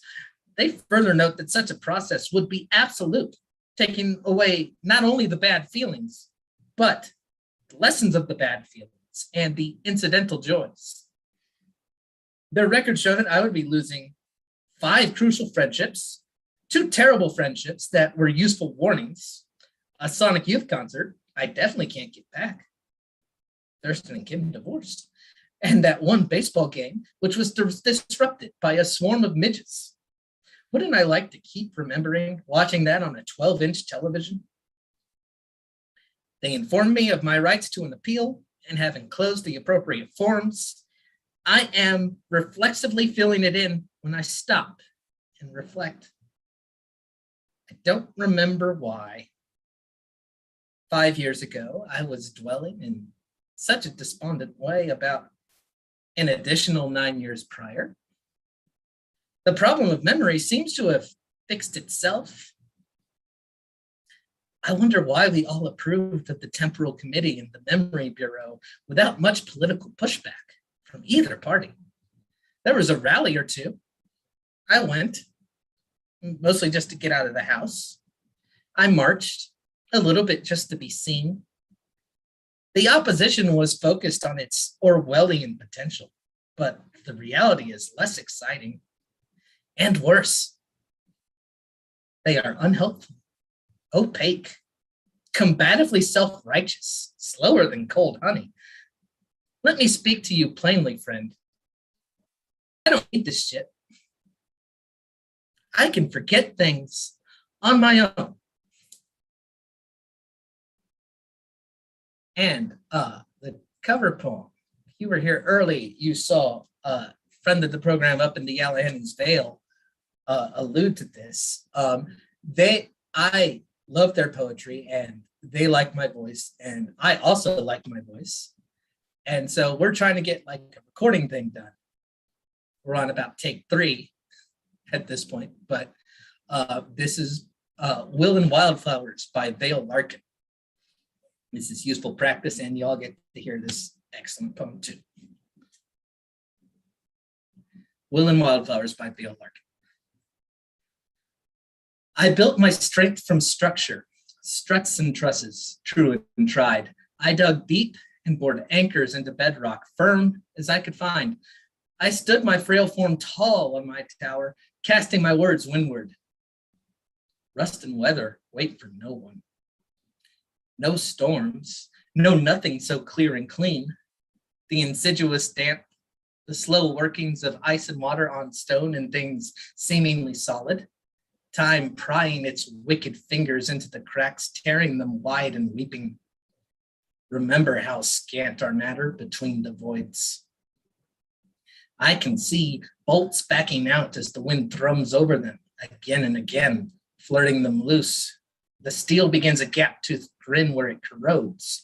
Wood groans, exposed, and begins to rot in great white blooms. The dissolution of my fortress roars, reaving me. I am riding my own body down and down the falling fragments of my erstwhile life, my lessons learned, my root-deep belief, my faith in faith. The carefully laid bricks of my path rattle and scatter in the air around me. The road to doubt is paved with understanding. I find myself finally low. I find myself fragmentary. Oh, how my naked heart grieves its sweet sanctuary, its manufactured fastness.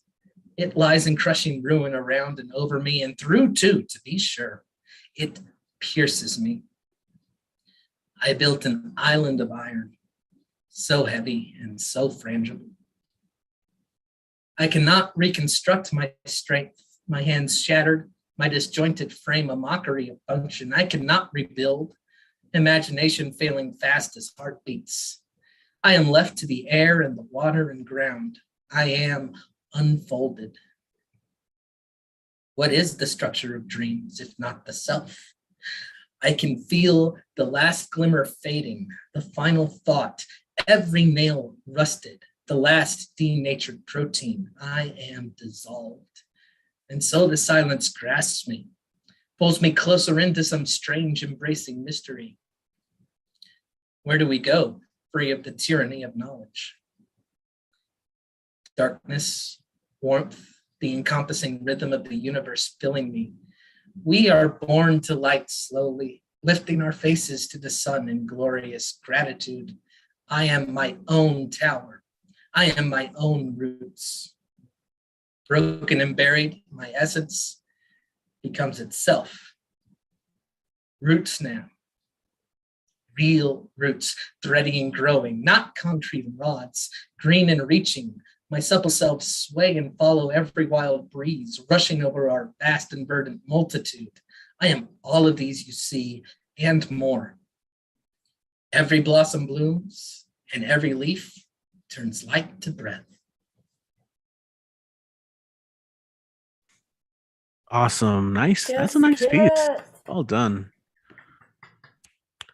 And we'll have to timestamp that and send it over to Vale. So you guys are recording that. Awesome. I'm planning on. Awesome. Yo, by the way, I got my recording studio. So if you ever want to send over like high quality audio, I'm more than willing to record you for free, man. Anyone in El Paso, by the way, I do have some equipment. I do need to do that. It's pretty good. So all you gotta do is hit me up. Anyway, that's just a quick divergent thing. Kit, where can we find you online?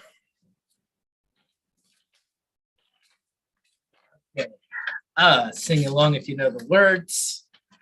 We got Instagram at Kit Ren Away, the Twitter at Kit Talk Sports, Kofi.com/Kit Ren. Season's about to start, so there are going to be new posts up. You can find me on Facebook at my name. You can donate to PayPal or Can't really see it. Can you put it in the chat? Yes, of course. I'll put out everything in the chat. And the more important thing I was going to put in the chat was going to be, well, most of you watch the news, even if you don't really want to, and you know about the restrictive, dangerous new law in Texas about abortion. So I'm going to put links to a couple of statewide abortion funds that I'm aware of. And you can skip the PayPal for me and just give it to them instead. The West Fund, which is local, and the T Fund, which is DFW. And okay, back to you, Richie.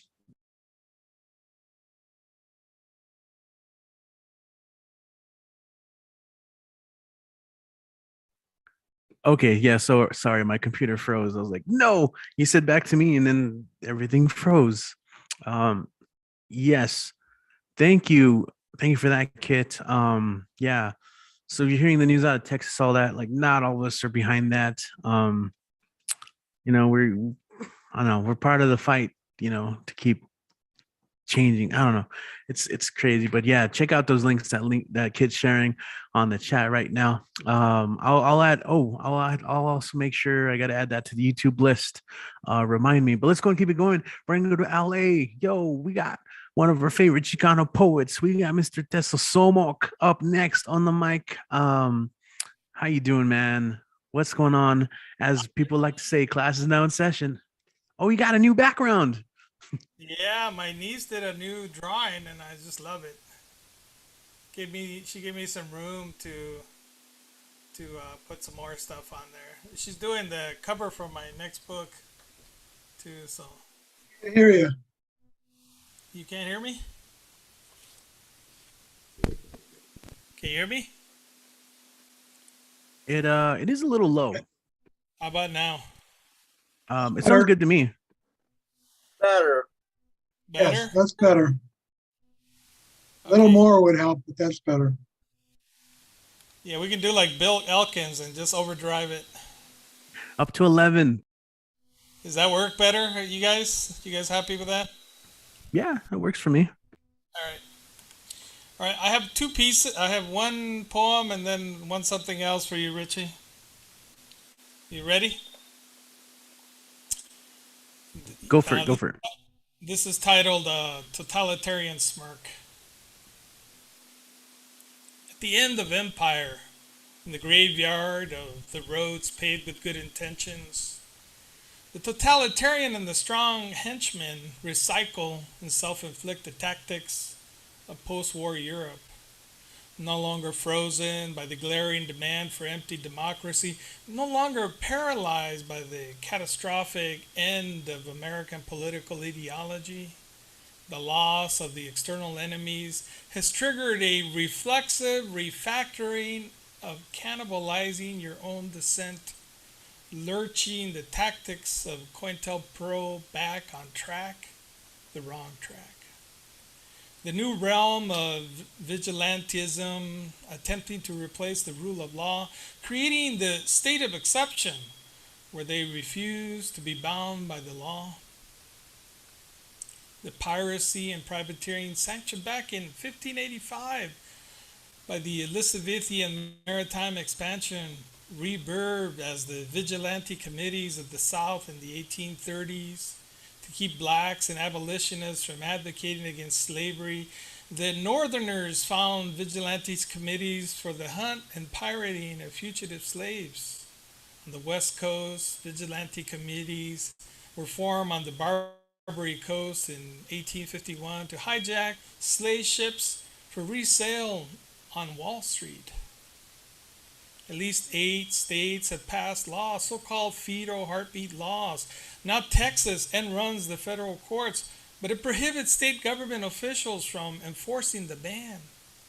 Instead, it outsources the job to privateers, anti-abortion vigilantes, deputized to go to state court and sue anyone who performs an illegal abortion or aids or abets such a procedure.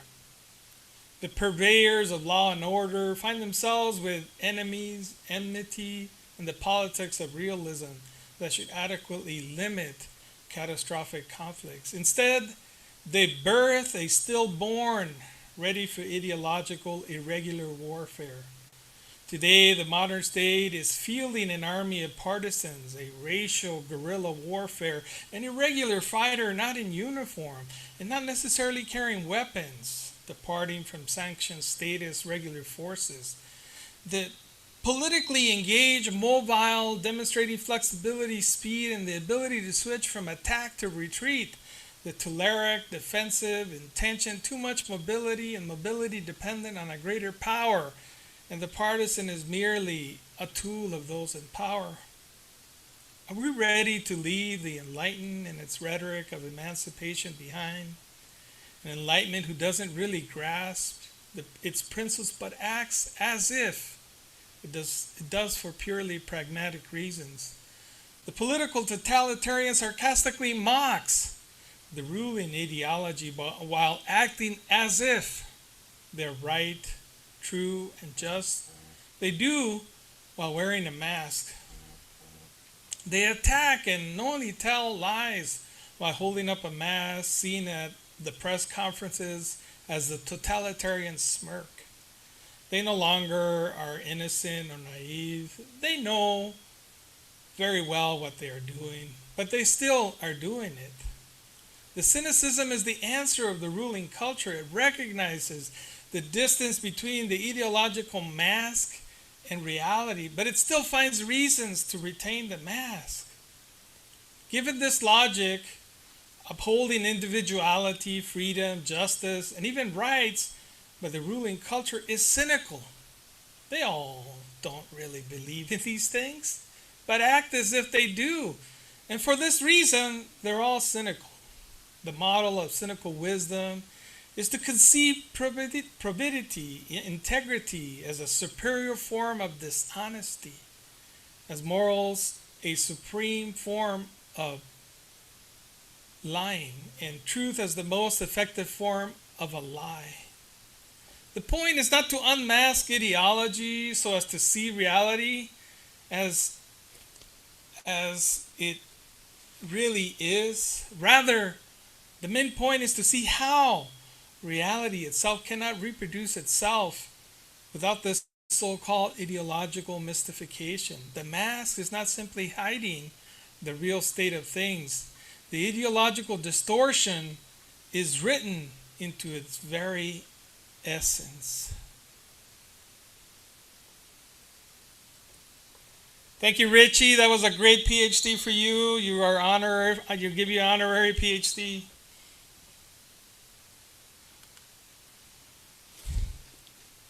Okay, I'm gonna switch over to my next piece.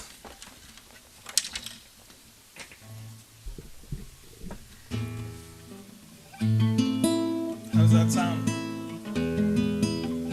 Oh, it sounds great. All right. Let's see how I do with this. Can you hear my voice? How Yes. about right there?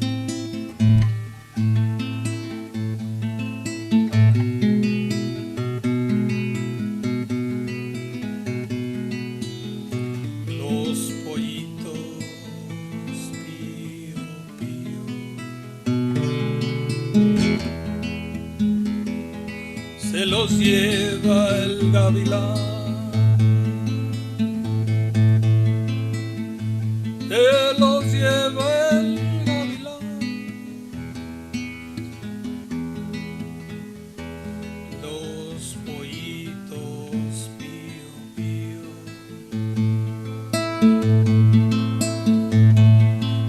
La gallina va diciendo que maldito gavilán. ¡Qué maldito gavilán! Todos se los va comiendo.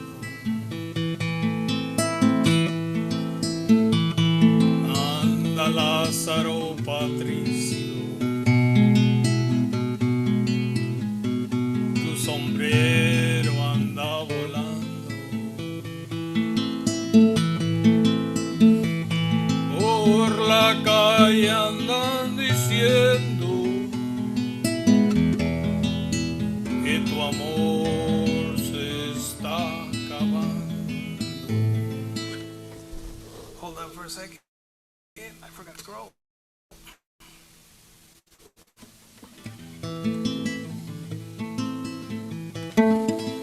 Lázaro Patricio, tu sombrero ya voló. Por la calle andan diciendo que tu amor se ha acabado.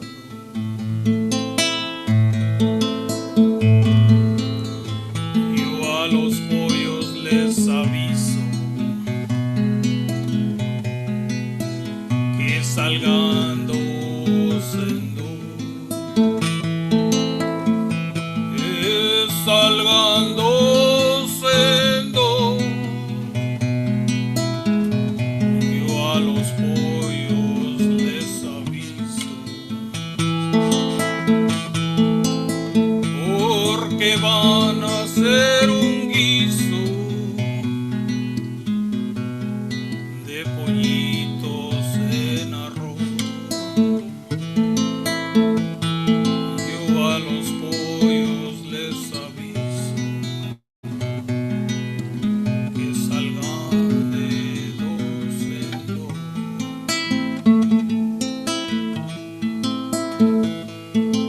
Anda Lázaro Patricio, tu mujer es muy hermosa, acostadita en su cama, parece una mariposa.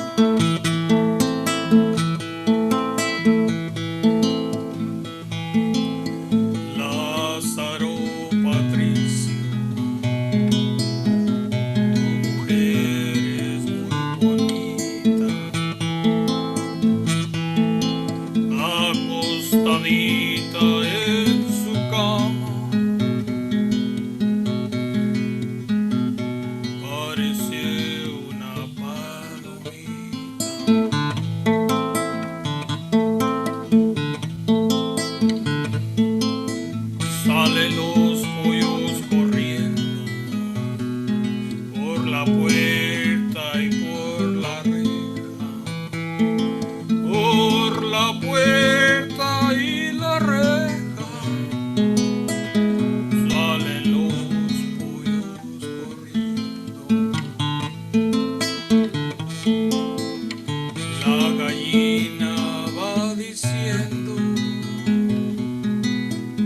Qué maldita comadreja. Qué maldita comadreja.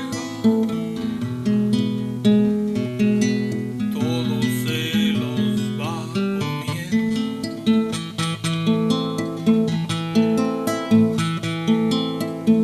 Anda Lázaro Patricio,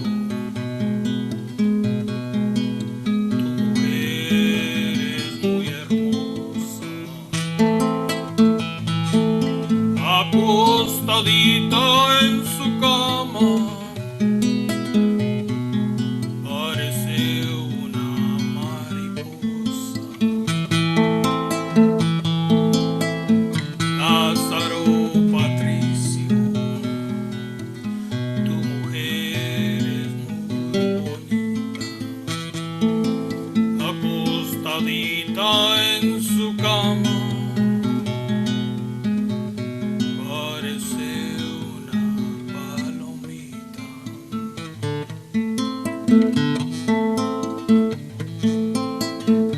Voy a comprarle a mi gallo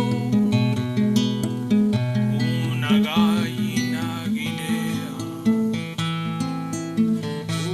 una gallina guinea.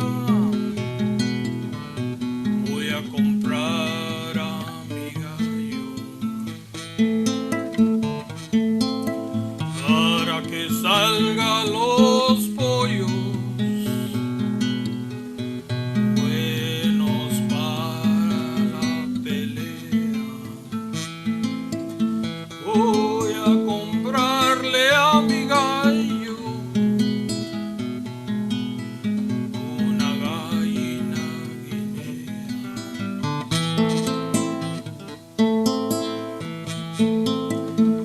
Anda Lázaro Patricio,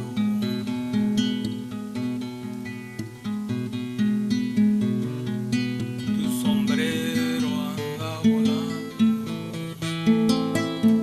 por la calle andan diciendo que tu amor se está acabando.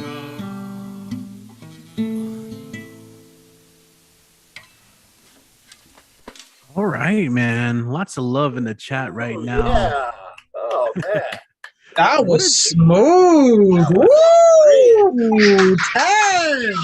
Yes, Make me want to Daddy. bust out that bass, you know? You want to make me want to Calma mi bust. corazón. There you go.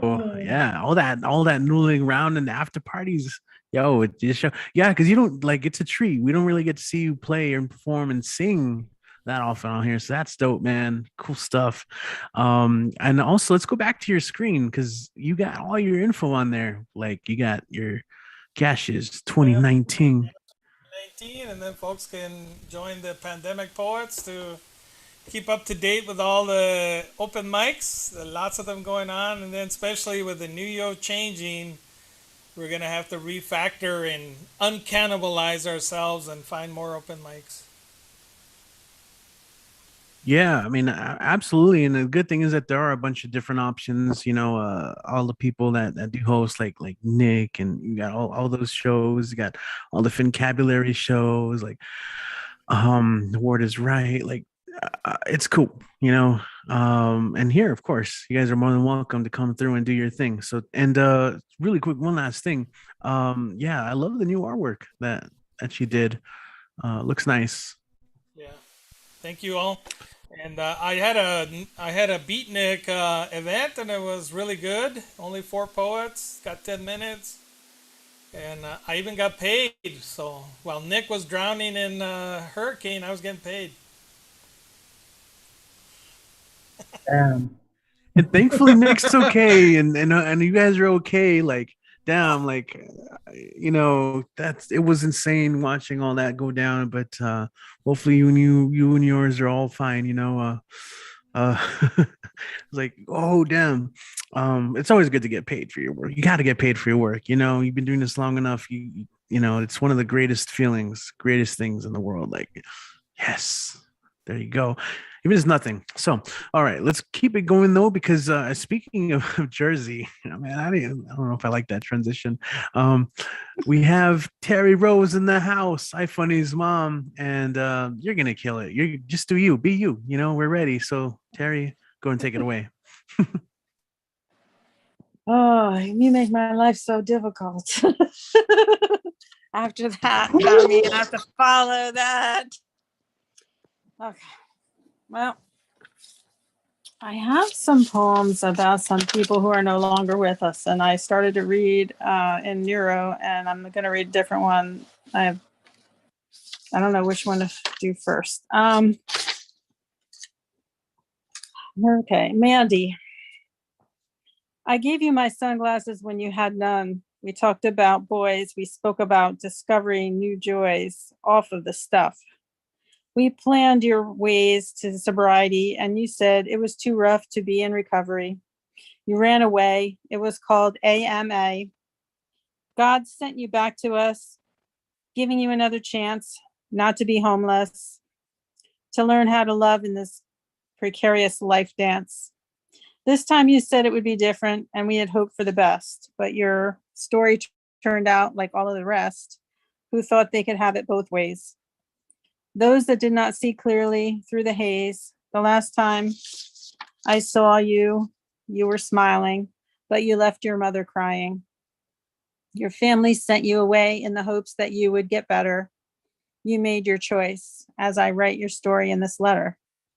I needed to mark your presence and to say that your life mattered to me. I tried to tell you as we watched the fireworks on the beach in AC. I could see in your eyes that you wanted to run. You didn't that day, but that day would surely come. Pushing on and on until your last one.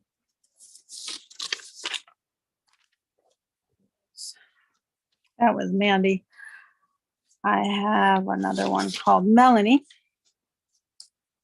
A pretty young thing with an unwanted wedding ring, a VIP, a psychotherapist who had an obsession with sex, lost your license to practice, your type of therapy, a prickly cactus. I believed you when you said he was controlling and abused you. He came for a visit and slapped you away from the camera's view. Said you got married too young at the request of your mother, who liked to point that gun. The worst thing that you could imagine was going back home. So you married this affluent man, and this was proof part of your plan to get out of Australia, away from your mom. You told me your existence there was far from calm. So you married this doctor of wealth and soon found out this abuser was stealth.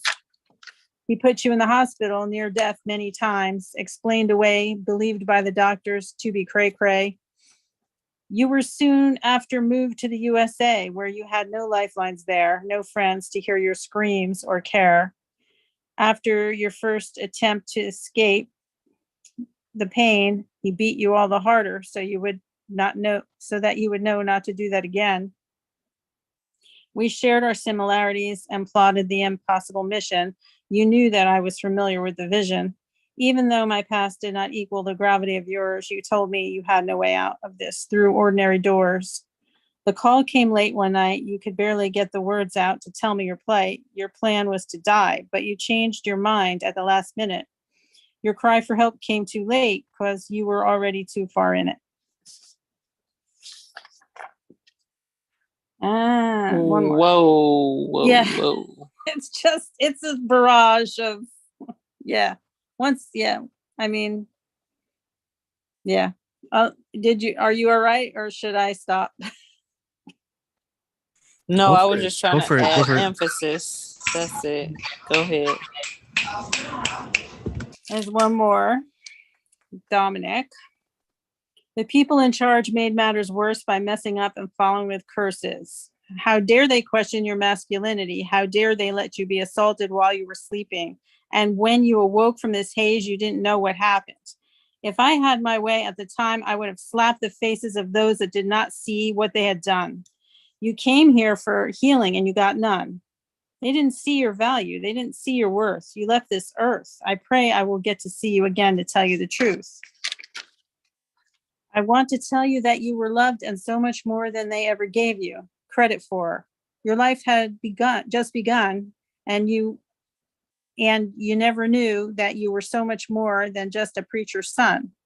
I was on your side when they wrecked your name. I was on your side when you were in pain. I was on your side when you gave up. I was on your side when you said enough was enough. And that's what I have for tonight. All right. Thank you, Terry. Beautiful tributes. Yes, everyone, go and make some noise. Thank you, Terry. Terry. That was really heartbreaking, but beautiful. Thank you so much Thank for you for letting me share. Yeah, thank you for sharing. Nice background, by the way, too. With a little blue. Yeah, I know. You know where I got that? I got that from Relax My Dog TV. I think that's where I got it. And it relaxes me more than my dog. So I decided to use it for my background. That's work. That's perfect. Thank you.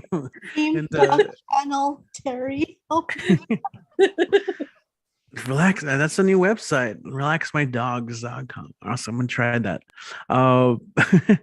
Okay. We're gonna stick around in Jersey, and we've talked a lot about the Jersey Trinity. I saw Paul Conqueso get into the Zoom call a little earlier, but we're gonna stick around in Jersey, where we got a man of many, many nicknames. Y'all know him and love him. He hosts shows all around. I was going to say all around online, and he's going to be a special guest host next week if he's still available. But guys, let's go and welcome Nick Paleologos, the real Nick P, up at the place to be. What's up, man? How you doing today? I'm chilling, Richie. I hope everything was well with you. You know, it's great to see you again. Of course, I'm going to be available. I already agree to it. I'm not going to just be like, yo, I'm backing the hell out. Like, you're on phone. Like, come on, man. I got you. It's going to be lit. There's going to be, like, cloaks. We're going to have a cult meeting. There'll be possibly... oh, no, wait. That's for next week. We're saving that for next week.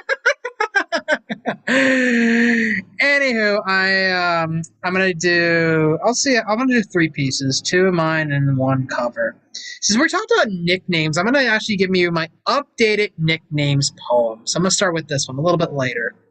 This one's called Nicknames ?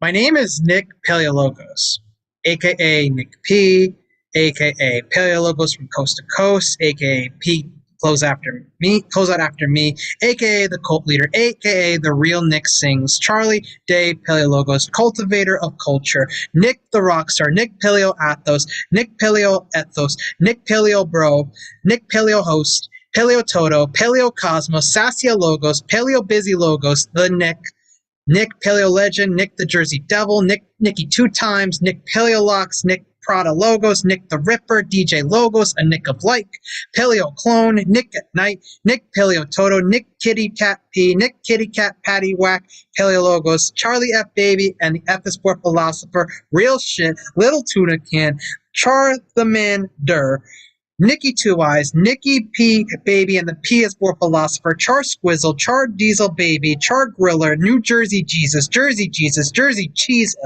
Gengar the Ghost Host, Cult leading Jersey Jesus, Ryan C. Colt. Also, Jersey host with the mostest. I have so many nicknames.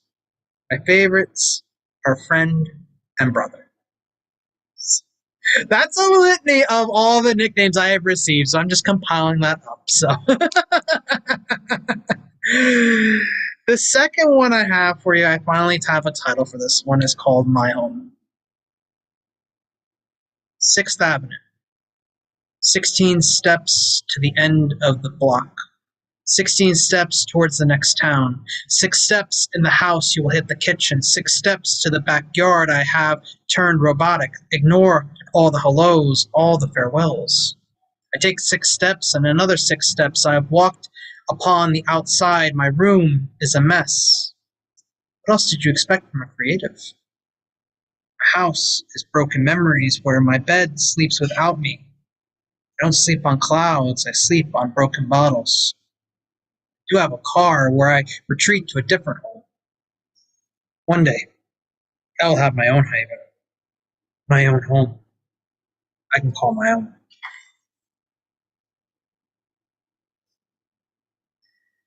last one that I have for you is from Marissa Prada's book, Conversations with Grief. This one's called 11 Words. Your unabashing spirit, I hear it close to my ear, joyful whispers visit me in the empty evening. So great was your life. I wonder why it took so long to find you. Friendship, creation, magnificent imagination, like listening to a shell on the shore. Beautiful music, moments fade, remain, and remind me to listen. Give thought. Remember, I loved you a lot. That's all. Thank you for listening to my spiel.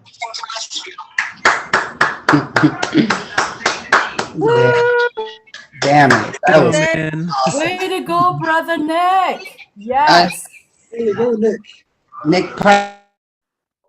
Woo, woo, woo. I dig it, man. I dig it. One of us. Got it. I love it. One of us. Cool, man. So, like, for the uninitiated, tell the public here where they can follow you online. You could follow me at pretty much a lot of the venues that I'm at, like here, like at Nuyo or wherever else may be. You'll probably see me around quite a bit. If you want to get more of me, you can always follow me at The Real Nick P on IG. That's where I am. I also did discover. Actually, I'll give you the PayPal later. I'm gonna drop that in the chat. My Cash App is the one Real Nick P. I could always use a little bit of extra cash. You want to throw me a little something, I would greatly appreciate that. Also, I have a book coming out called Ad versus Reaction, which will be out in the winter of 2021, where you can buy my work, show me love and everything like that. I have my next show is next Wednesday, the 15th. So, one more details, just DM me on IG at The Real Nick P. Thank you for having me, Richie. Next 10 in the house. Awesome, man. Thank you. And also next Monday, guest appearance, hosting. I'll be here also running around stuff, but let's keep it going. We're gonna go to Cleveland. We got UPC, Mr. Urban Cowboy Poet. I see he has a nice background there, but go ahead and take it away. The stage is yours. Thank you. That's Rainbow Mountain in Peru. I was there. Anyway, my favorite nickname now is Grandpa, but it'll change to whatever my grandson decides to call me when he learns to talk. That'll be my new favorite nickname. I think I'm going to do some singing for you. Billy Joel is the same age as I am. Actually, he's one day older. But he recorded the song The Longest Time when he was in his 30s.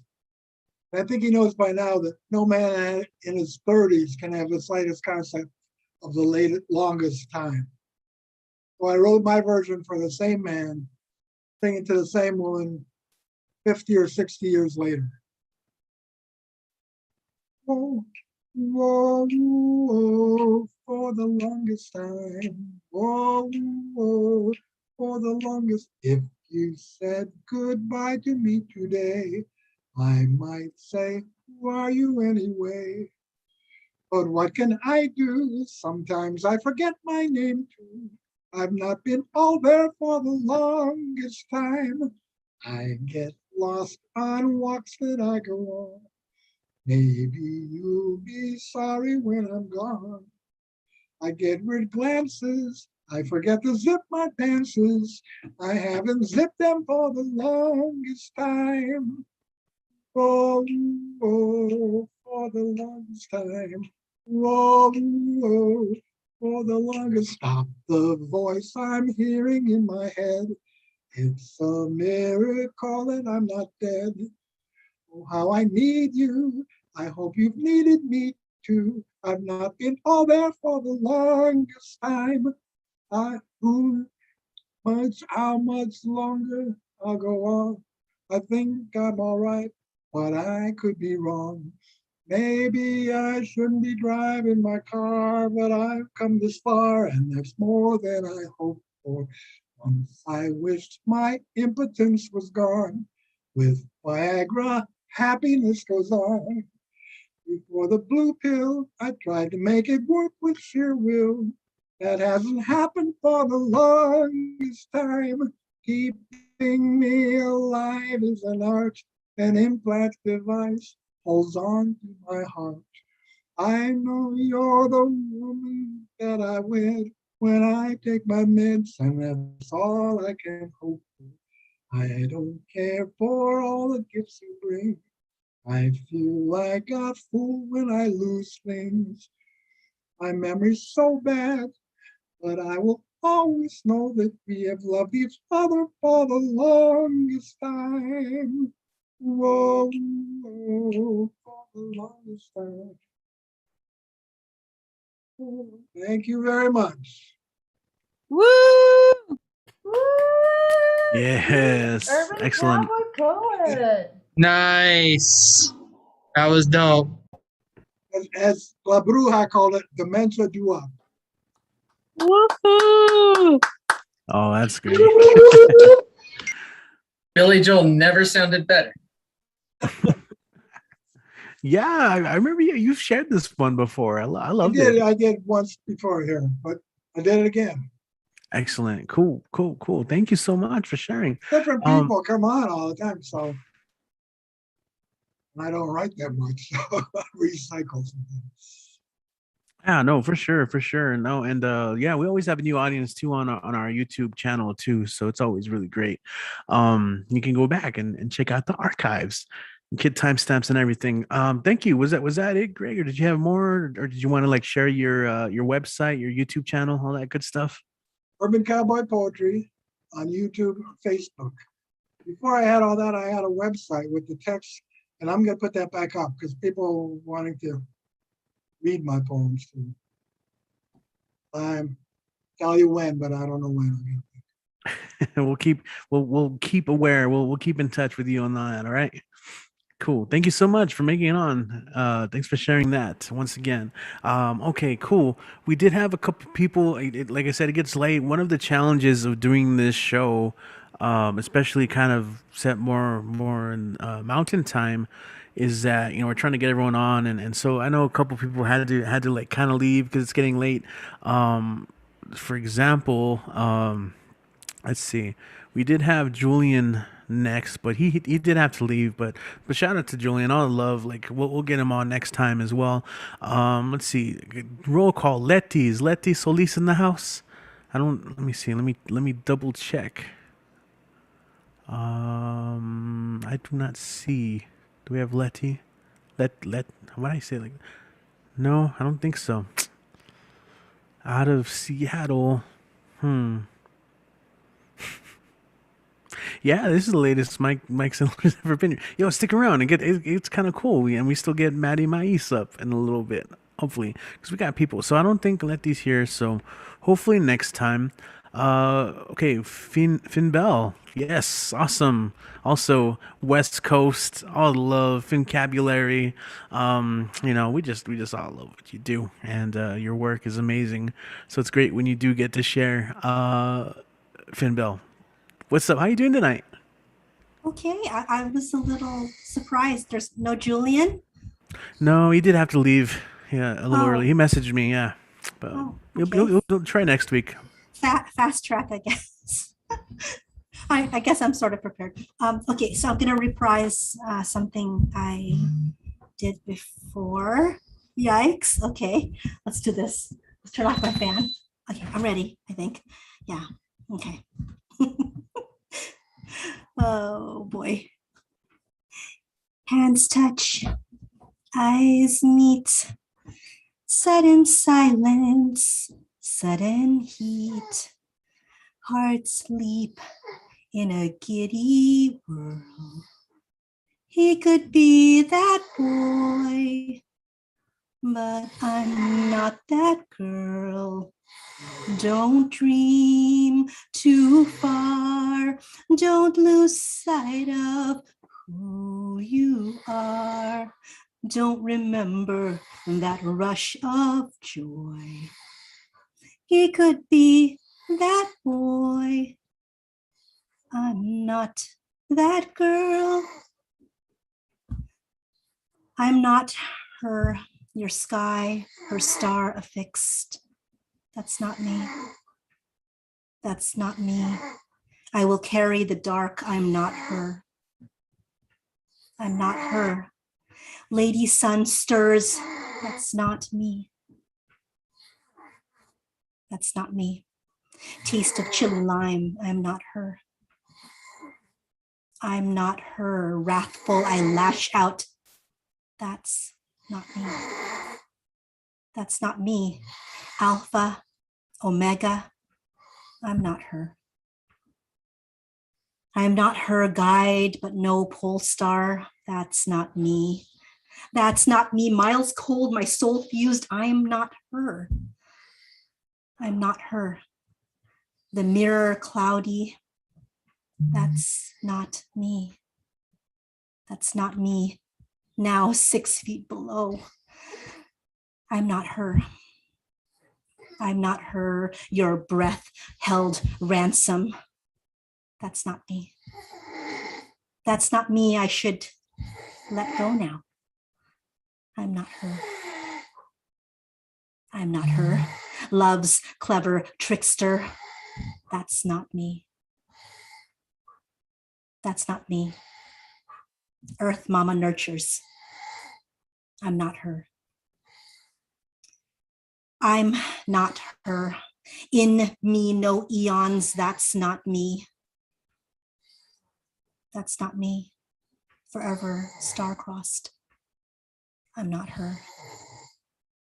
I'm not her. Muses reside here. That's not me. Every so often, we long to steal to the land of what might happen, but that doesn't soften the ache we feel when reality sets back in. Well, I'd smile, lithe limb. She who's winsome, she wins him. Gold hair with a gentle curl. That's the girl he chose. And heaven knows I'm not that girl. Don't wish, don't start. Wishing only wounds the heart. I wasn't born for the rose and the pearl. There's a girl I know. He loves her so. I'm not that girl. And if you guys hear some very juicy snoring in the background, it's my boyfriend. He snores loudly, just like my dogs. Yeah. Okay, so this poem is a cover poem. It is by Denise Duhamel. It's called Sex with a Famous Poet. I had sex with a famous poet last night, and when I rolled over and found myself beside him, I shuddered because I was married to someone else, because I wasn't supposed to be drinking, because I was in a fancy hotel room I did not recognize. I would have told you right off that this was a dream, but recently a friend told me write about a dream. Lose a reader, and I didn't want to lose you right away. I wanted you to hear that I didn't even like the poet in the dream, that he has 4 kids, the youngest one my age, and I find him rather unattractive, that I only met him once, that is, in real life, and that was in a large group in which I barely spoke up. He disgusted me with his disparaging remarks about women. He even used the word Jap, which I took as a direct insult to my husband, who's Asian. When we were first dating, I told him, you were talking in your sleep last night, and I listened just to make sure you didn't call out anyone else's name. My future husband said that he couldn't be held responsible for his subconscious, which worried me, which made me think his dreams were full of blonde vixens in rabbit fur bikinis. But he said no. He dreamt mostly about boulders and the ocean and volcanoes, dangerous weather he witnessed but couldn't do anything to stop. And I said, I dream only of you, which was romantic and silly and untrue. But I never thought I'd dream of another man. My husband and I hadn't even had a fight, my head tucked sweetly in his armpit, my arm around his belly, which lifted up and down all night, gently like waters in a lake. If I passed that famous poet on the street, he would walk by, famous in his sunglasses and blazer with the suede patches at the elbows without so much as a glance in my direction. I know you're probably curious about who the poet is, so I should tell you the clues I've left aren't all accurate, that I've disguised his identity, that you shouldn't guess. I bet it's him, because you'll never guess correctly, and even if you do, I won't tell you that you have. I wouldn't want to embarrass a stranger who is, after all, probably a nice person, who was probably just having a bad day when I met him, who's probably growing a little tired of his fame, which my husband and I perceive as enormous. But how much fame can an American poet really have? Let's say compared to a rock star or a film director of equal talent. Not that much. And the famous poet knows it, knows that he's not truly given his due, knows that many of these young poets tugging on his sleeve are only pretending to have read all his books. But he smiles anyway, tries to be helpful. I mean, this poet has to have some redeeming qualities, right? For instance, he writes a mean iambic. Otherwise, what was I doing in his arms? Thank you. Awesome. Thank you so much, Finn. Yes, guys, make some noise. Yeah. Nice, man. That was that was so awesome. Thank you. I'll be here all week. Absolutely. So yeah, that's a great transition. Where can we find you the rest of the week? Like, you know, all your info and all that. Like, again, for our YouTube audience who's tuning in and checking out and falling in love with your work. All I have is like 3 letters, PGN.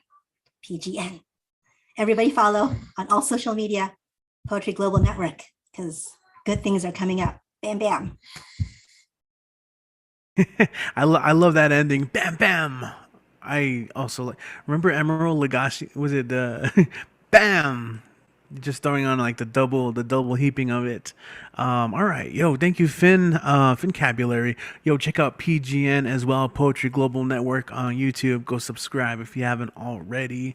As was mentioned, there's a lot coming up. All right, yo. So I know it's late for our next performer. It's past 1 a.m. for him right now, but he's stuck around. He's still with us. We have Ron Mark Thompson joining us from the Bronx. Ron, hey man, hi.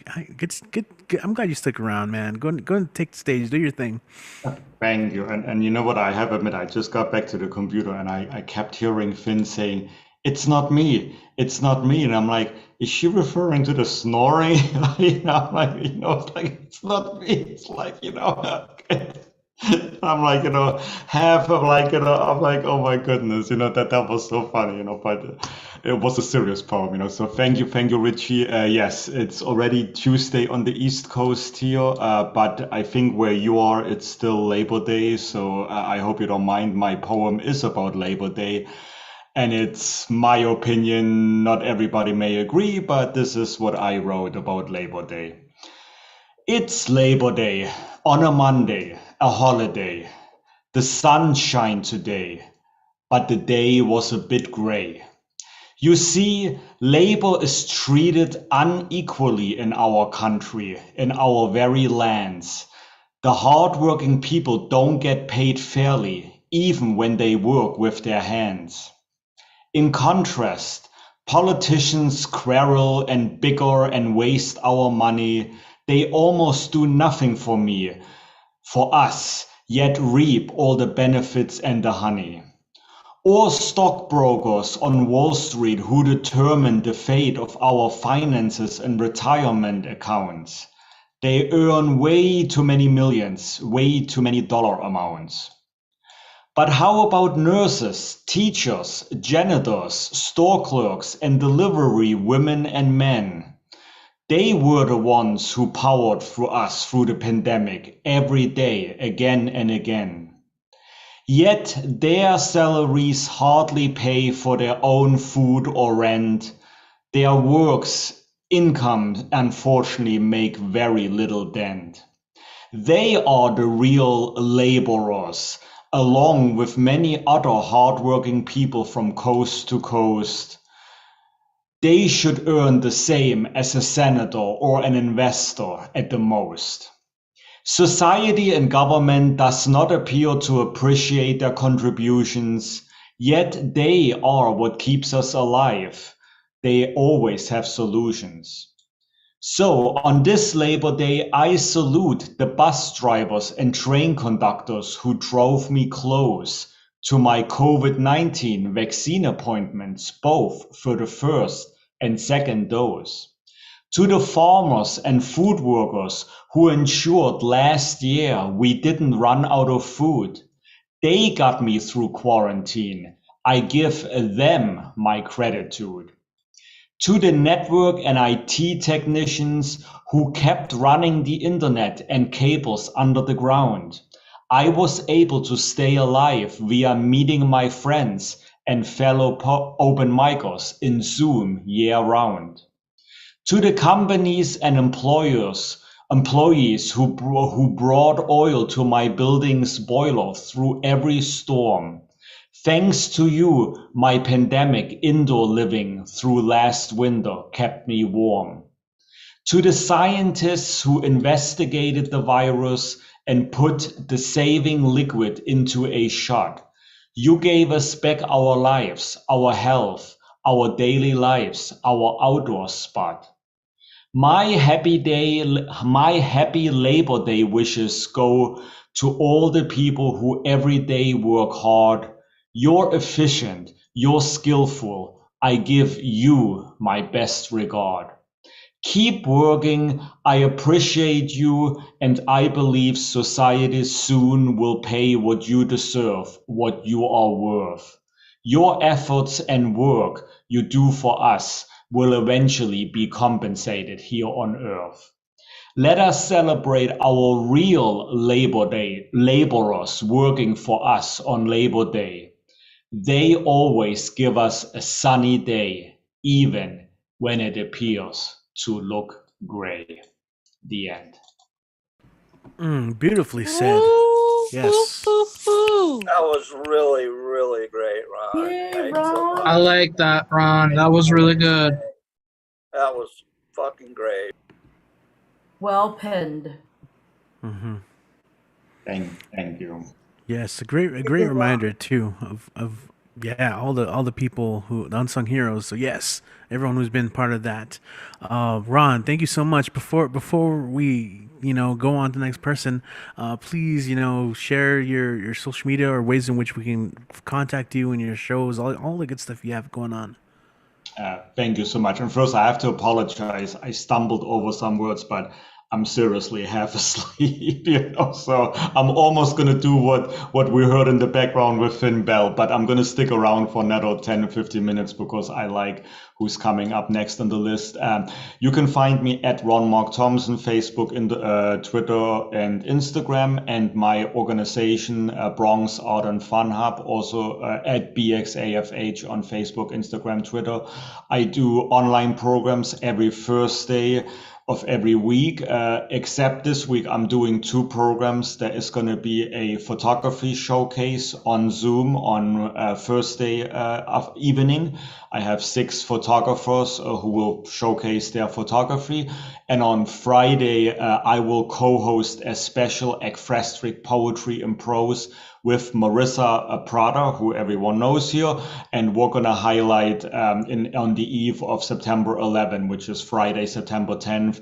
We're gonna showcase photos from the World Trade Center site and Oklahoma City bombing sites, and we're gonna write some sad, poetry and prose, but we all need to get through that type of grief. So I'll put the information in the chat. My programs are free, just like here, Barbed Wire, open mic series.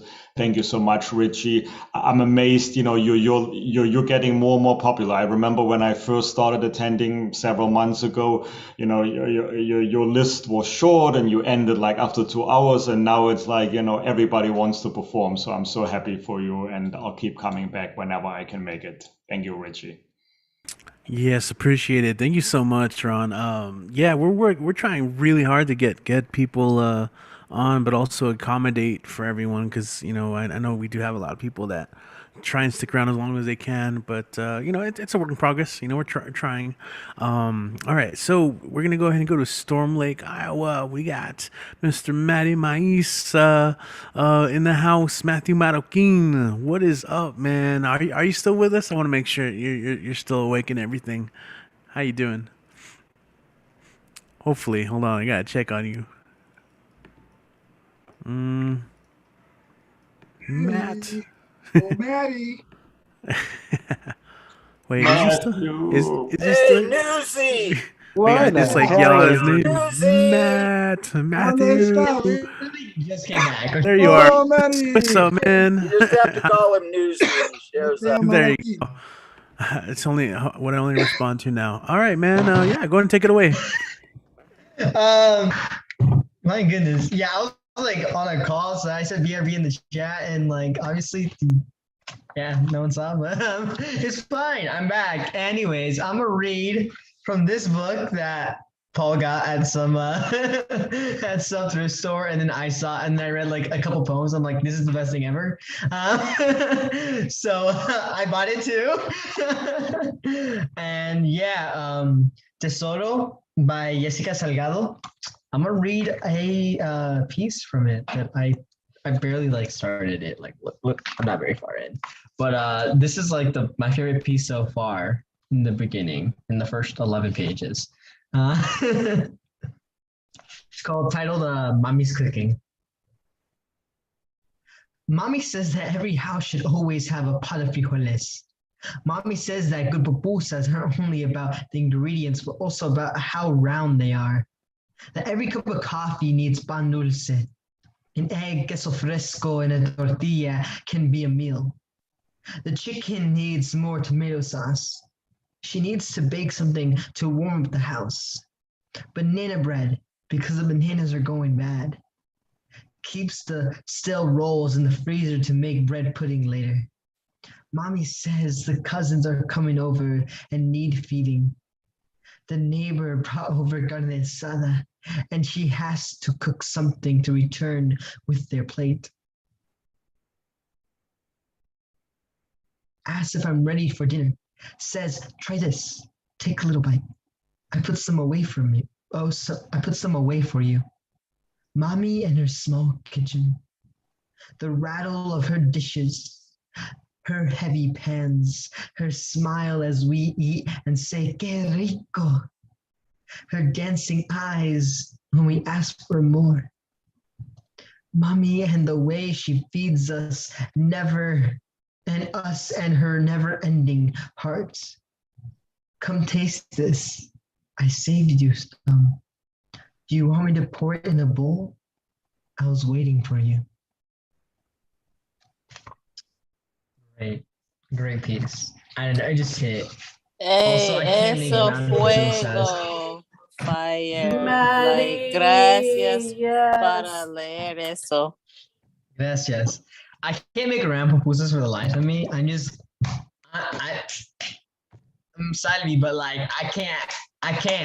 Like they're somewhat round, but like they ain't perfect. So I totally got that line, and just like after that line, everything just hit. This one I've been reading a lot lately. I'm not sure if I read it here yet or not. I probably have. But that's okay, because you just gonna bear through it again if you have. This is from my book Konako Binge, and I don't know. I'm just feeling this piece like this week, this like last 7 days or so, or however long I've been reading this. This one is titled "The Miracle of Dreaming." Just feeling it. What was your dream at 16? How about 20? Was it to take photos of jaguars and lions, or maybe throwing a ball that glides around bats in filled stadiums? Was it to film the world around you, or to just get a degree? What was your dream? My mother and father, born in a war-torn land, stitched together by the threads of survival and colors washed out by the baking sun, didn't get a chance to dream. From the second they stepped foot in this land of mixed soil, spat upon by cowboys and planted by the natives, they knew they must sell their bodies and time and lives and trade the last of their sugarcane souls for the green oil that keeps life's motor running, keeps the belt that brings food to the table going. That was their forced American dream. They no longer had to survive uncivil wars or clean corpses off doorsteps. No, now they must slave away and earn the money needed to eat and live and survive. Survive. They were still trying to survive, but just a different kind. What was your dream at 16? How about 20? Was it to sing in theaters within the kingdom of magic? Or to own a house with a bed to call your own? Was it to have a nice car or pass that next exam? What was your dream? My parents at that time had no America to claim. Is the dream only for those who added to their name just the red, white, and blue into Crayola and color their skin? Must you give up a part of you? Quarters into the vending machine that you will never get back, just for the dream that may or may not get stuck on that spiral rack. My parents' dreams were to find jobs and work and eat, and find jobs and work and eat and survive and work and find jobs and eat and work and work and work. And they never stopped working. So what is this American dream? For my parents never got to taste it or feel its power when they came to this land. What was your dream at 16? How about 20? Was it to travel the world and see all the setting suns? Or to have a kid whose name's all picked out? Was it to become a doctor or a reporter for the news? What was your dream? Whatever it may be, keep it alive and keep it well, American or not. Dream whatever you will, water it and bathe it under Gaia's sun. Dream for yourself. Don't give up. Don't you dare. Dream for your futures. Keep it close to your soul.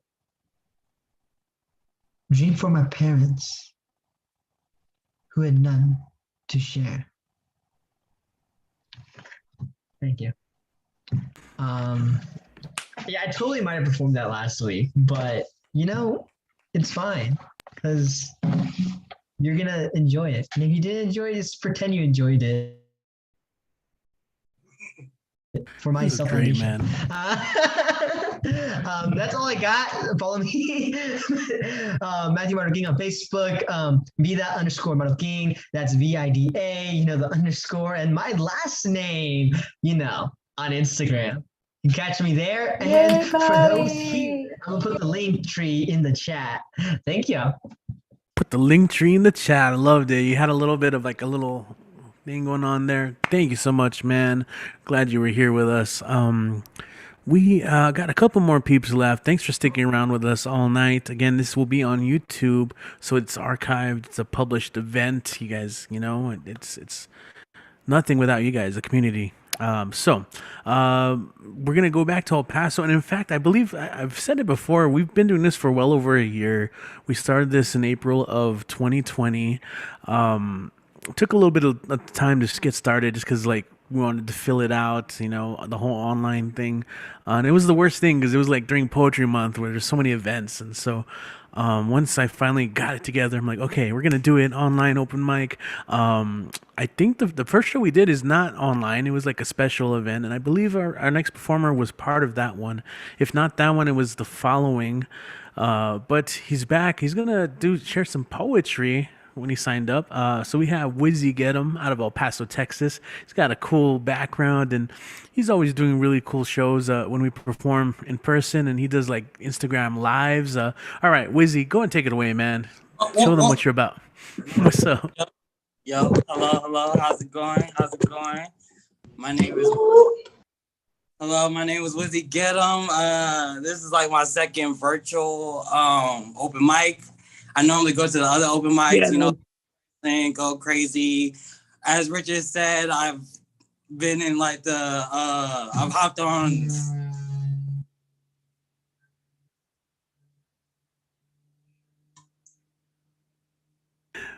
Oh no.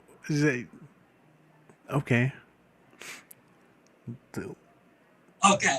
Sorry about that. My plumbing be doing some weird shit. It'd be like ghosts be fucking with. Anyways, so I be like to hop around on chairs and shit, all this shit. But today I'm going to share some motherfucking poetry first. So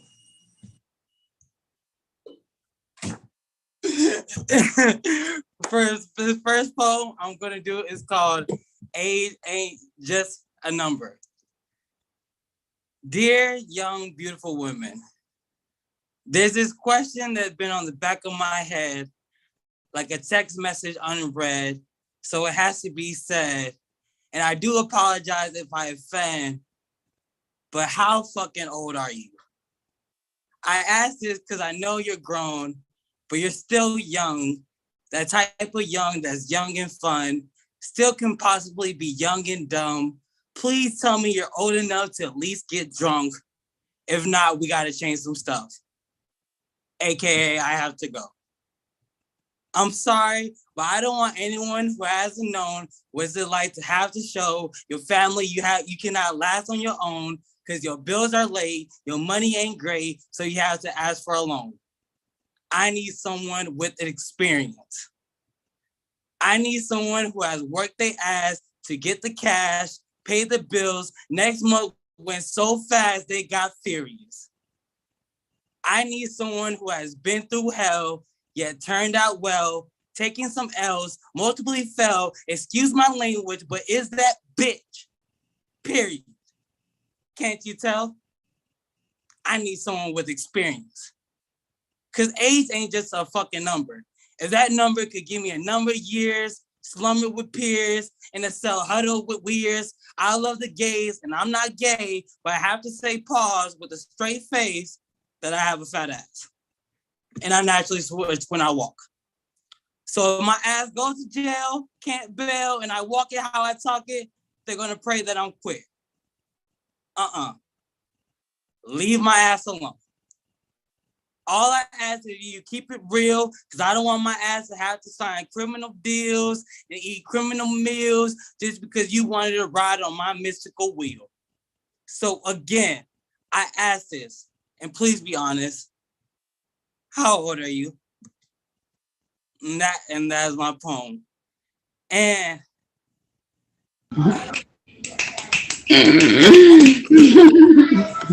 snap, crap, pop, Rice Krispies, and all that.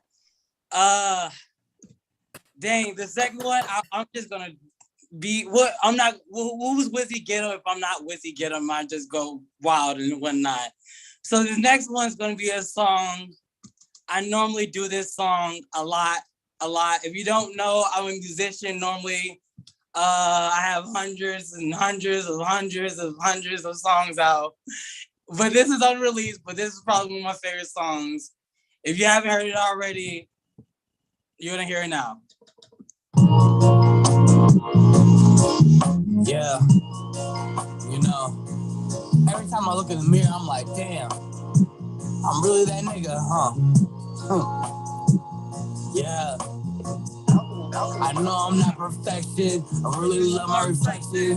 Damn, baby, I am sexy. No wonder why she's trying to get next to me. Baby, love my smell. Smoking as I can't tell. Talking in public, oh well. Bro, like you didn't kill. No, I'm not perfection. I really love my reflection. Damn, baby, I am sexy. No wonder why she's trying to get next to me. Baby, love my smell. Smoking as I can't tell. Talking in public, oh well. Bro, like you didn't kill. Superstar, no, I'm not mystical. I be shining like just like some crystals, yo. Yeah, I'm the OG, my simple, yo. I be showing reality, not just mental, yo. You look at yourself and all you do is smile. Big smile on your face, cause you been happy for a while. Everybody call me smile, I be cheesing, that's my towel. I ain't making like me sad, it ain't my style, huh? I know I'm not perfection. I really love my reflection. Damn, baby, I am sexy. No wonder why she's trying to get next to me. Baby, love my smell. Talking as I can't tell. Talking in public, oh well. Roll like you didn't kill. No, I'm not perfection. I really love my reflection. Damn, baby, I am sexy. No wonder why she's trying to get next to me. Baby, love my smell. Talking as I can't tell. Talking in public, oh well. Roll like you didn't kill. Mirror, mirror on the fucking wall. Tell me if doing my thing or if I'm a fall. I'm so fucking tired by getting a call. Only showing my phone is just as long. Yeah. Mirror, mirror on the fucking wall. Hey. Tell me I'm doing my thing or if I'm a fall. Yeah. I'm so fucking tired by getting a call. Yeah. Only showing my phone is just as long. Get 'em. I know I'm not perfection. I really love my reflection. Damn, baby, I am sexy. No wonder why she's trying to get next to me. Baby loves my smell. Smoking as I can't tell. Smoking from the well. Bro, like you didn't kill. No, I'm not perfection. I really love my reflection. Damn, baby, I am sexy. No wonder why she's trying to get next to me. Baby loves my smell. Smoking as I can't tell. Smoking in public, oh well. Bro, like you didn't kill. And I am Wizzy Ghetto. You can look me up anywhere, Wizzy Ghetto.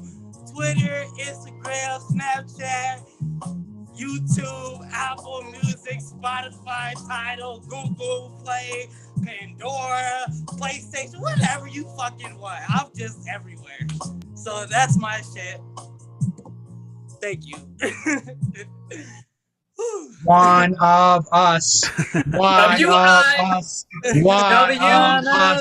One of us. One of us. One of us. Yes, poet, damn it. That was amazing. Give us all that energy. We need that. That was beautiful. I'm glad. And if y'all are typing on Google, that's WIZZY. Get 'em. Wizzy get 'em, or as I like to say after he performs, Wizzy got 'em. We've done it before. Yeah, if you're in El Paso, go check out the shows. Wizzy's been coming out. Our homie Ciclo, he's been here before as well. This dude, Saint 60th, he's also a badass performer. He's been coming out. I thought he was going to make it tonight, but oh well. Wizzy, thank you, man, for joining us tonight. Probably see you at the next live mic. Awesome, Sure. man. I'm always coming to these open mics for sure. I will be back. Yeah, follow him on Instagram. Check out all his stuff too that he posts. His like lives and stuff. Do more of these virtual open mics to it as well. Awesome. Thank you. Open mics. Yeah. Thank you, man. Wizzy. So yeah, I like how he ran off to go get the mirror too. Oh, I have the mirror already here. I ran to get the little whatever knitted little. The mirror was already ready because I really love my reflection. I'm really sexy. Yeah, I appreciate it, man. All right, so we got a couple more peeps we want to get on.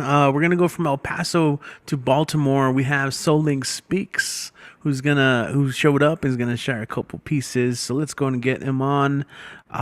Yes, always great to have you. What's going on, man? How are you? I'm doing good. I wanted to share a poem and then two haikus. Today is a good day for doing what's on your heart.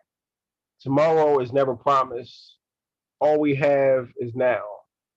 So as we approach the throne for our daily bread, know that it has an expiration date. Time exists so that everything doesn't happen at once. Time is held in hands that are not our own. So we can't be arrogant by thinking that we have more time. The grains of sand that flows through this hourglass, through life's hourglass, will be the same sand in which we will stick our swords. Our battles will be over. We shall study war no more. The wicked will cease from troubling. The weary will be at rest. But until that time comes, let us enjoy the gift that is found in today. That is why it's called the present. Haiku. I enjoy your warmth. The hoodie I wear all fall reminds me of you. Haiku. Love to see you smile. Stars will be jealous of you. My love galaxy. Thank you. Woo! Nice, Chanson. Yes, awesome. So also really quick though, again, so for people on there, how can people find you online and support your writing? If you got anything going on, like any workshops or features, or just so they can see what you're working on in your process. Well, I'm featuring this Friday with They Call Me Mitch. This Friday at 10 p.m. Eastern Standard Time. I'm also I also have 3 books published on Amazon. From Crisis to Confidence, and Open Soul, and Little Inspirations. And you can find me on Facebook, Chanson Antonio Bird. You can also find me on IG, Twitter, TikTok, and YouTube at Soling Speaks. Right on, beautiful. Thank you also for sticking around. I know it's late, so much love, much appreciated. Thank you, man, for jumping on. Yeah, we do have a couple of spots open before we have our closer, our normal closer. But in fact, we're gonna go ahead and bring up. You all know her. We have Poet Khan, who wants to share a little something. So as you guys know, let's go and welcome her to the stage. Khan, take it away. Yeah. Get it, Con. Get it, Con. Get it, Con. Oh, What's up, family? Yeah, man, I love y'all so very much. I'm still processing my pieces from Kit Wren's Tumblewords workshop a few weeks ago, but I wrote so many good pieces in that workshop. So here's another one. I don't have a title for it, so. The dogs bark. The kids now prowl in new shoes, face masks to match. I have to ask, are we all monsters? Is this the biggest, my greatest mistake? Is this the demise of my prize? How do we get back to dew on the grass blades? The screech of the school bus wheels. I convinced him to go back to school now. My peace of Pyrrhic victory. The morning, the softness of its clutch, the grand rising of the sun, even on a day like this. Good morning. Birds chirping, heart hurting for former traditions. He takes my will into submission. Always sought after my heart is what I will say if he comes home with more than homework in his backpack today. Are we not monsters, serving grade school offerings to the slaughtering block? Are we not mothers and fathers trying to alter the altar, make the sanctuary the sanctum? Are we not sheep, weeping, living while we die? Our children, mask or no mask, they bask, their ignorance, their shield, as the mothers cry, as the grandmothers die, vaccinated or not, we rot. As a nation, as a nation, we rot. Thank you. That's that piece. Thank y'all. Just we gotta get on through here, but yeah, man, that's just dedicated to the times, yo. Like, anyway, love y'all. I have my book from Red Green Books. If you guys would like to purchase an autographed copy, contact me. CPR to My Dreams is on Amazon, and BWOMS is home. I'm brewing a piece for BWOMS. It's been in my spirit the last few days because it's my home. Where no matter where I do and where I go and what I do, BWOMS, you know. So thank y'all. Thank y'all so much for listening. I appreciate it. Awesome. Thank you so much for coming on, doing your thing as always, and always for the help. Yes, there's many more shows in the future, not only online but in person. So thank you, Khan.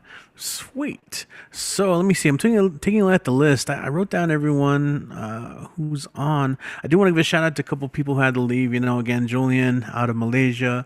Mohammed out of Canada. I know you've been trying to get on for a while, so we're gonna get, like, if you sign up next week, we message and everything, so just sign up again. We'll try and get you on. I know it gets late. So let's go ahead, and I think I asked if anybody else want to go on. We got Dan the Man here, and he's usually our ceremonial closer of the as it goes. Dan is with us, and yeah, if you know Dan is gonna get down, do his thing. He's got his rhyming book. He's got his I don't know, he's do some covers, do his thing, or freestyle. But remember, Dan, we want to keep it around 5 or 6 minutes. All right, I'm gonna have a timer.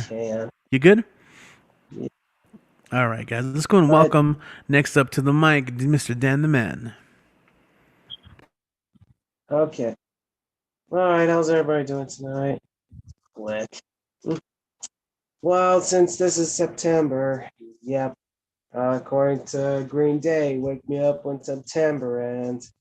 And here is A Child's Calendar by John Updike, September. The breeze taste of apple peel. The air is full of smell to feel. Ripe fruit, old footballs, drying grass, new books, chalkboard, and blackboard, chalk in class. Excuse me. The bee, his hive, well honeyed, hums while mother cuts chrysanthemums. How do you pronounce this? Chrysanthemums. Chrysanthemum. The hell do you pronounce this shit? I'm sorry. Chrysanthemums. I'm sorry? Chrysanthemums. Chrysanthemums. Okay, thank you. Okay, I apologize for that. All right. Like plates, washed clean, with suds the days are polished with a morning haze. End quote. Now that's September, a child's calendar. And I'm going to share an image.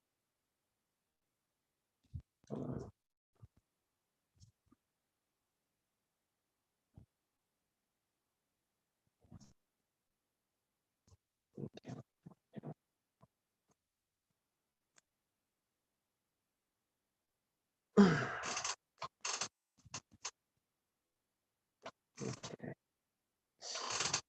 This Saturday,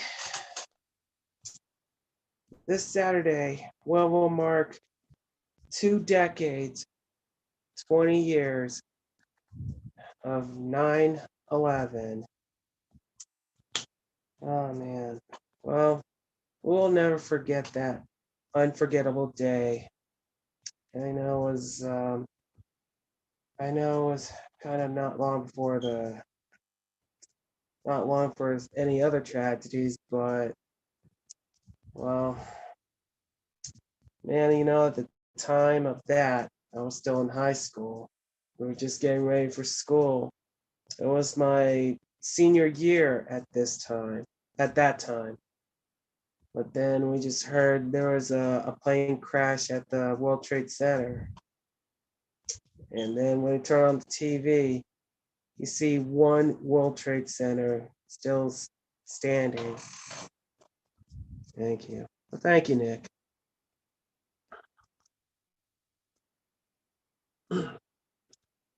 And I know the World Trade Center has been turned into a memorial.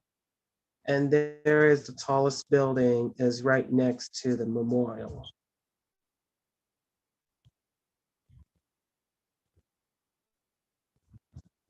Hold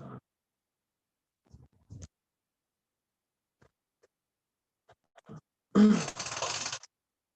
Yeah, it's called a Freedom Tower.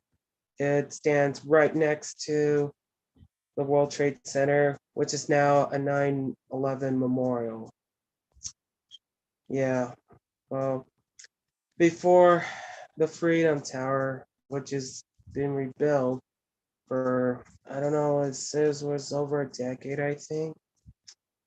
But I'll never forget the World Trade Centers like we see on TV, or like we see on pictures, or on the movies, or we saw on the news, or we see on pictures or posters or in the newspapers. Yeah, I had a dream. I had a dream. I was on one of the towers, but then that dream died when 9/11 came along. And today, the Freedom Tower stands right next to the old site of the World Trade Center. Well, there's only one thing we can do is remember 20 years ago. And I'll never forget this unforgettable day, this September. And as always,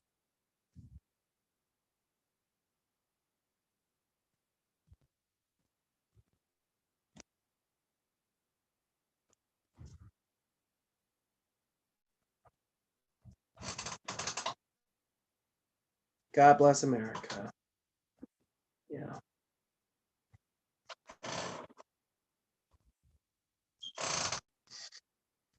Yeah. I'll never forget that tragic day. Yeah, there's also tragedy somewhere in Pennsylvania, which was also, and also the Pentagon as well in Washington D.C. as well. Yeah, we will never forget that unforgettable day. What can we say? The world's that day. All right, what do you think, guys?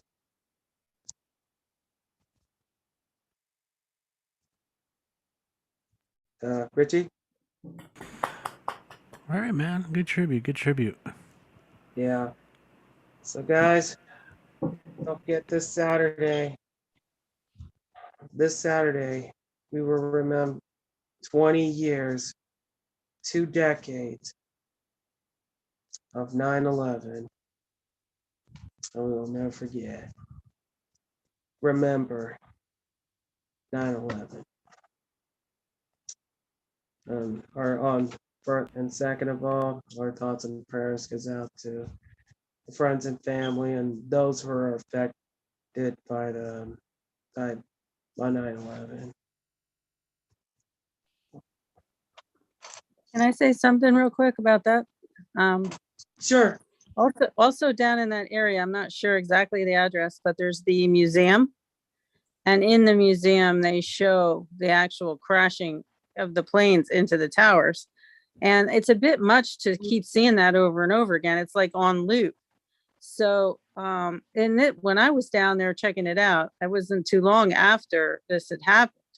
And I guess right as soon as I heard that they made something down there, I went down there to check it out. I'm not sure when that was even, and I didn't think it would affect me, but it did. Affected me very strongly, and I really lost it. I couldn't even stop crying. I was just inconsolable. I had to get out of there.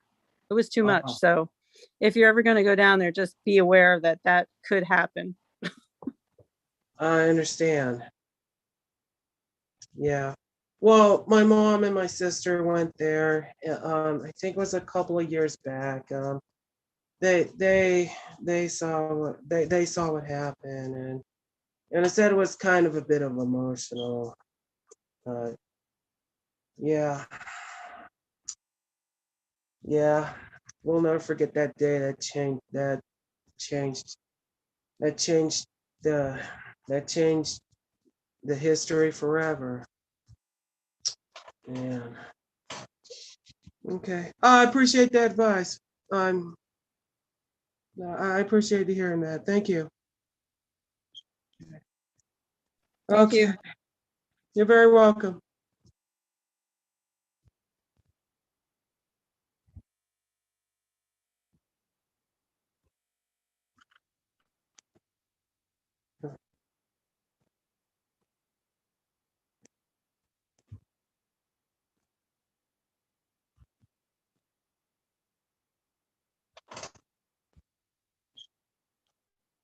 Okay, here it is. Read it and wait it.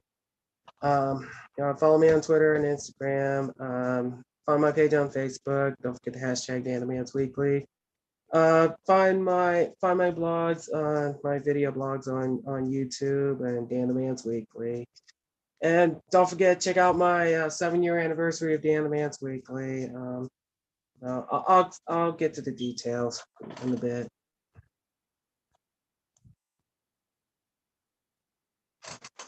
All right, guys. Thank you very much, y'all. I hope y'all have a safe and happy Labor Day weekend and happy Labor Day. Thank you very much. I'll see you guys next Monday. And back to you, Richie.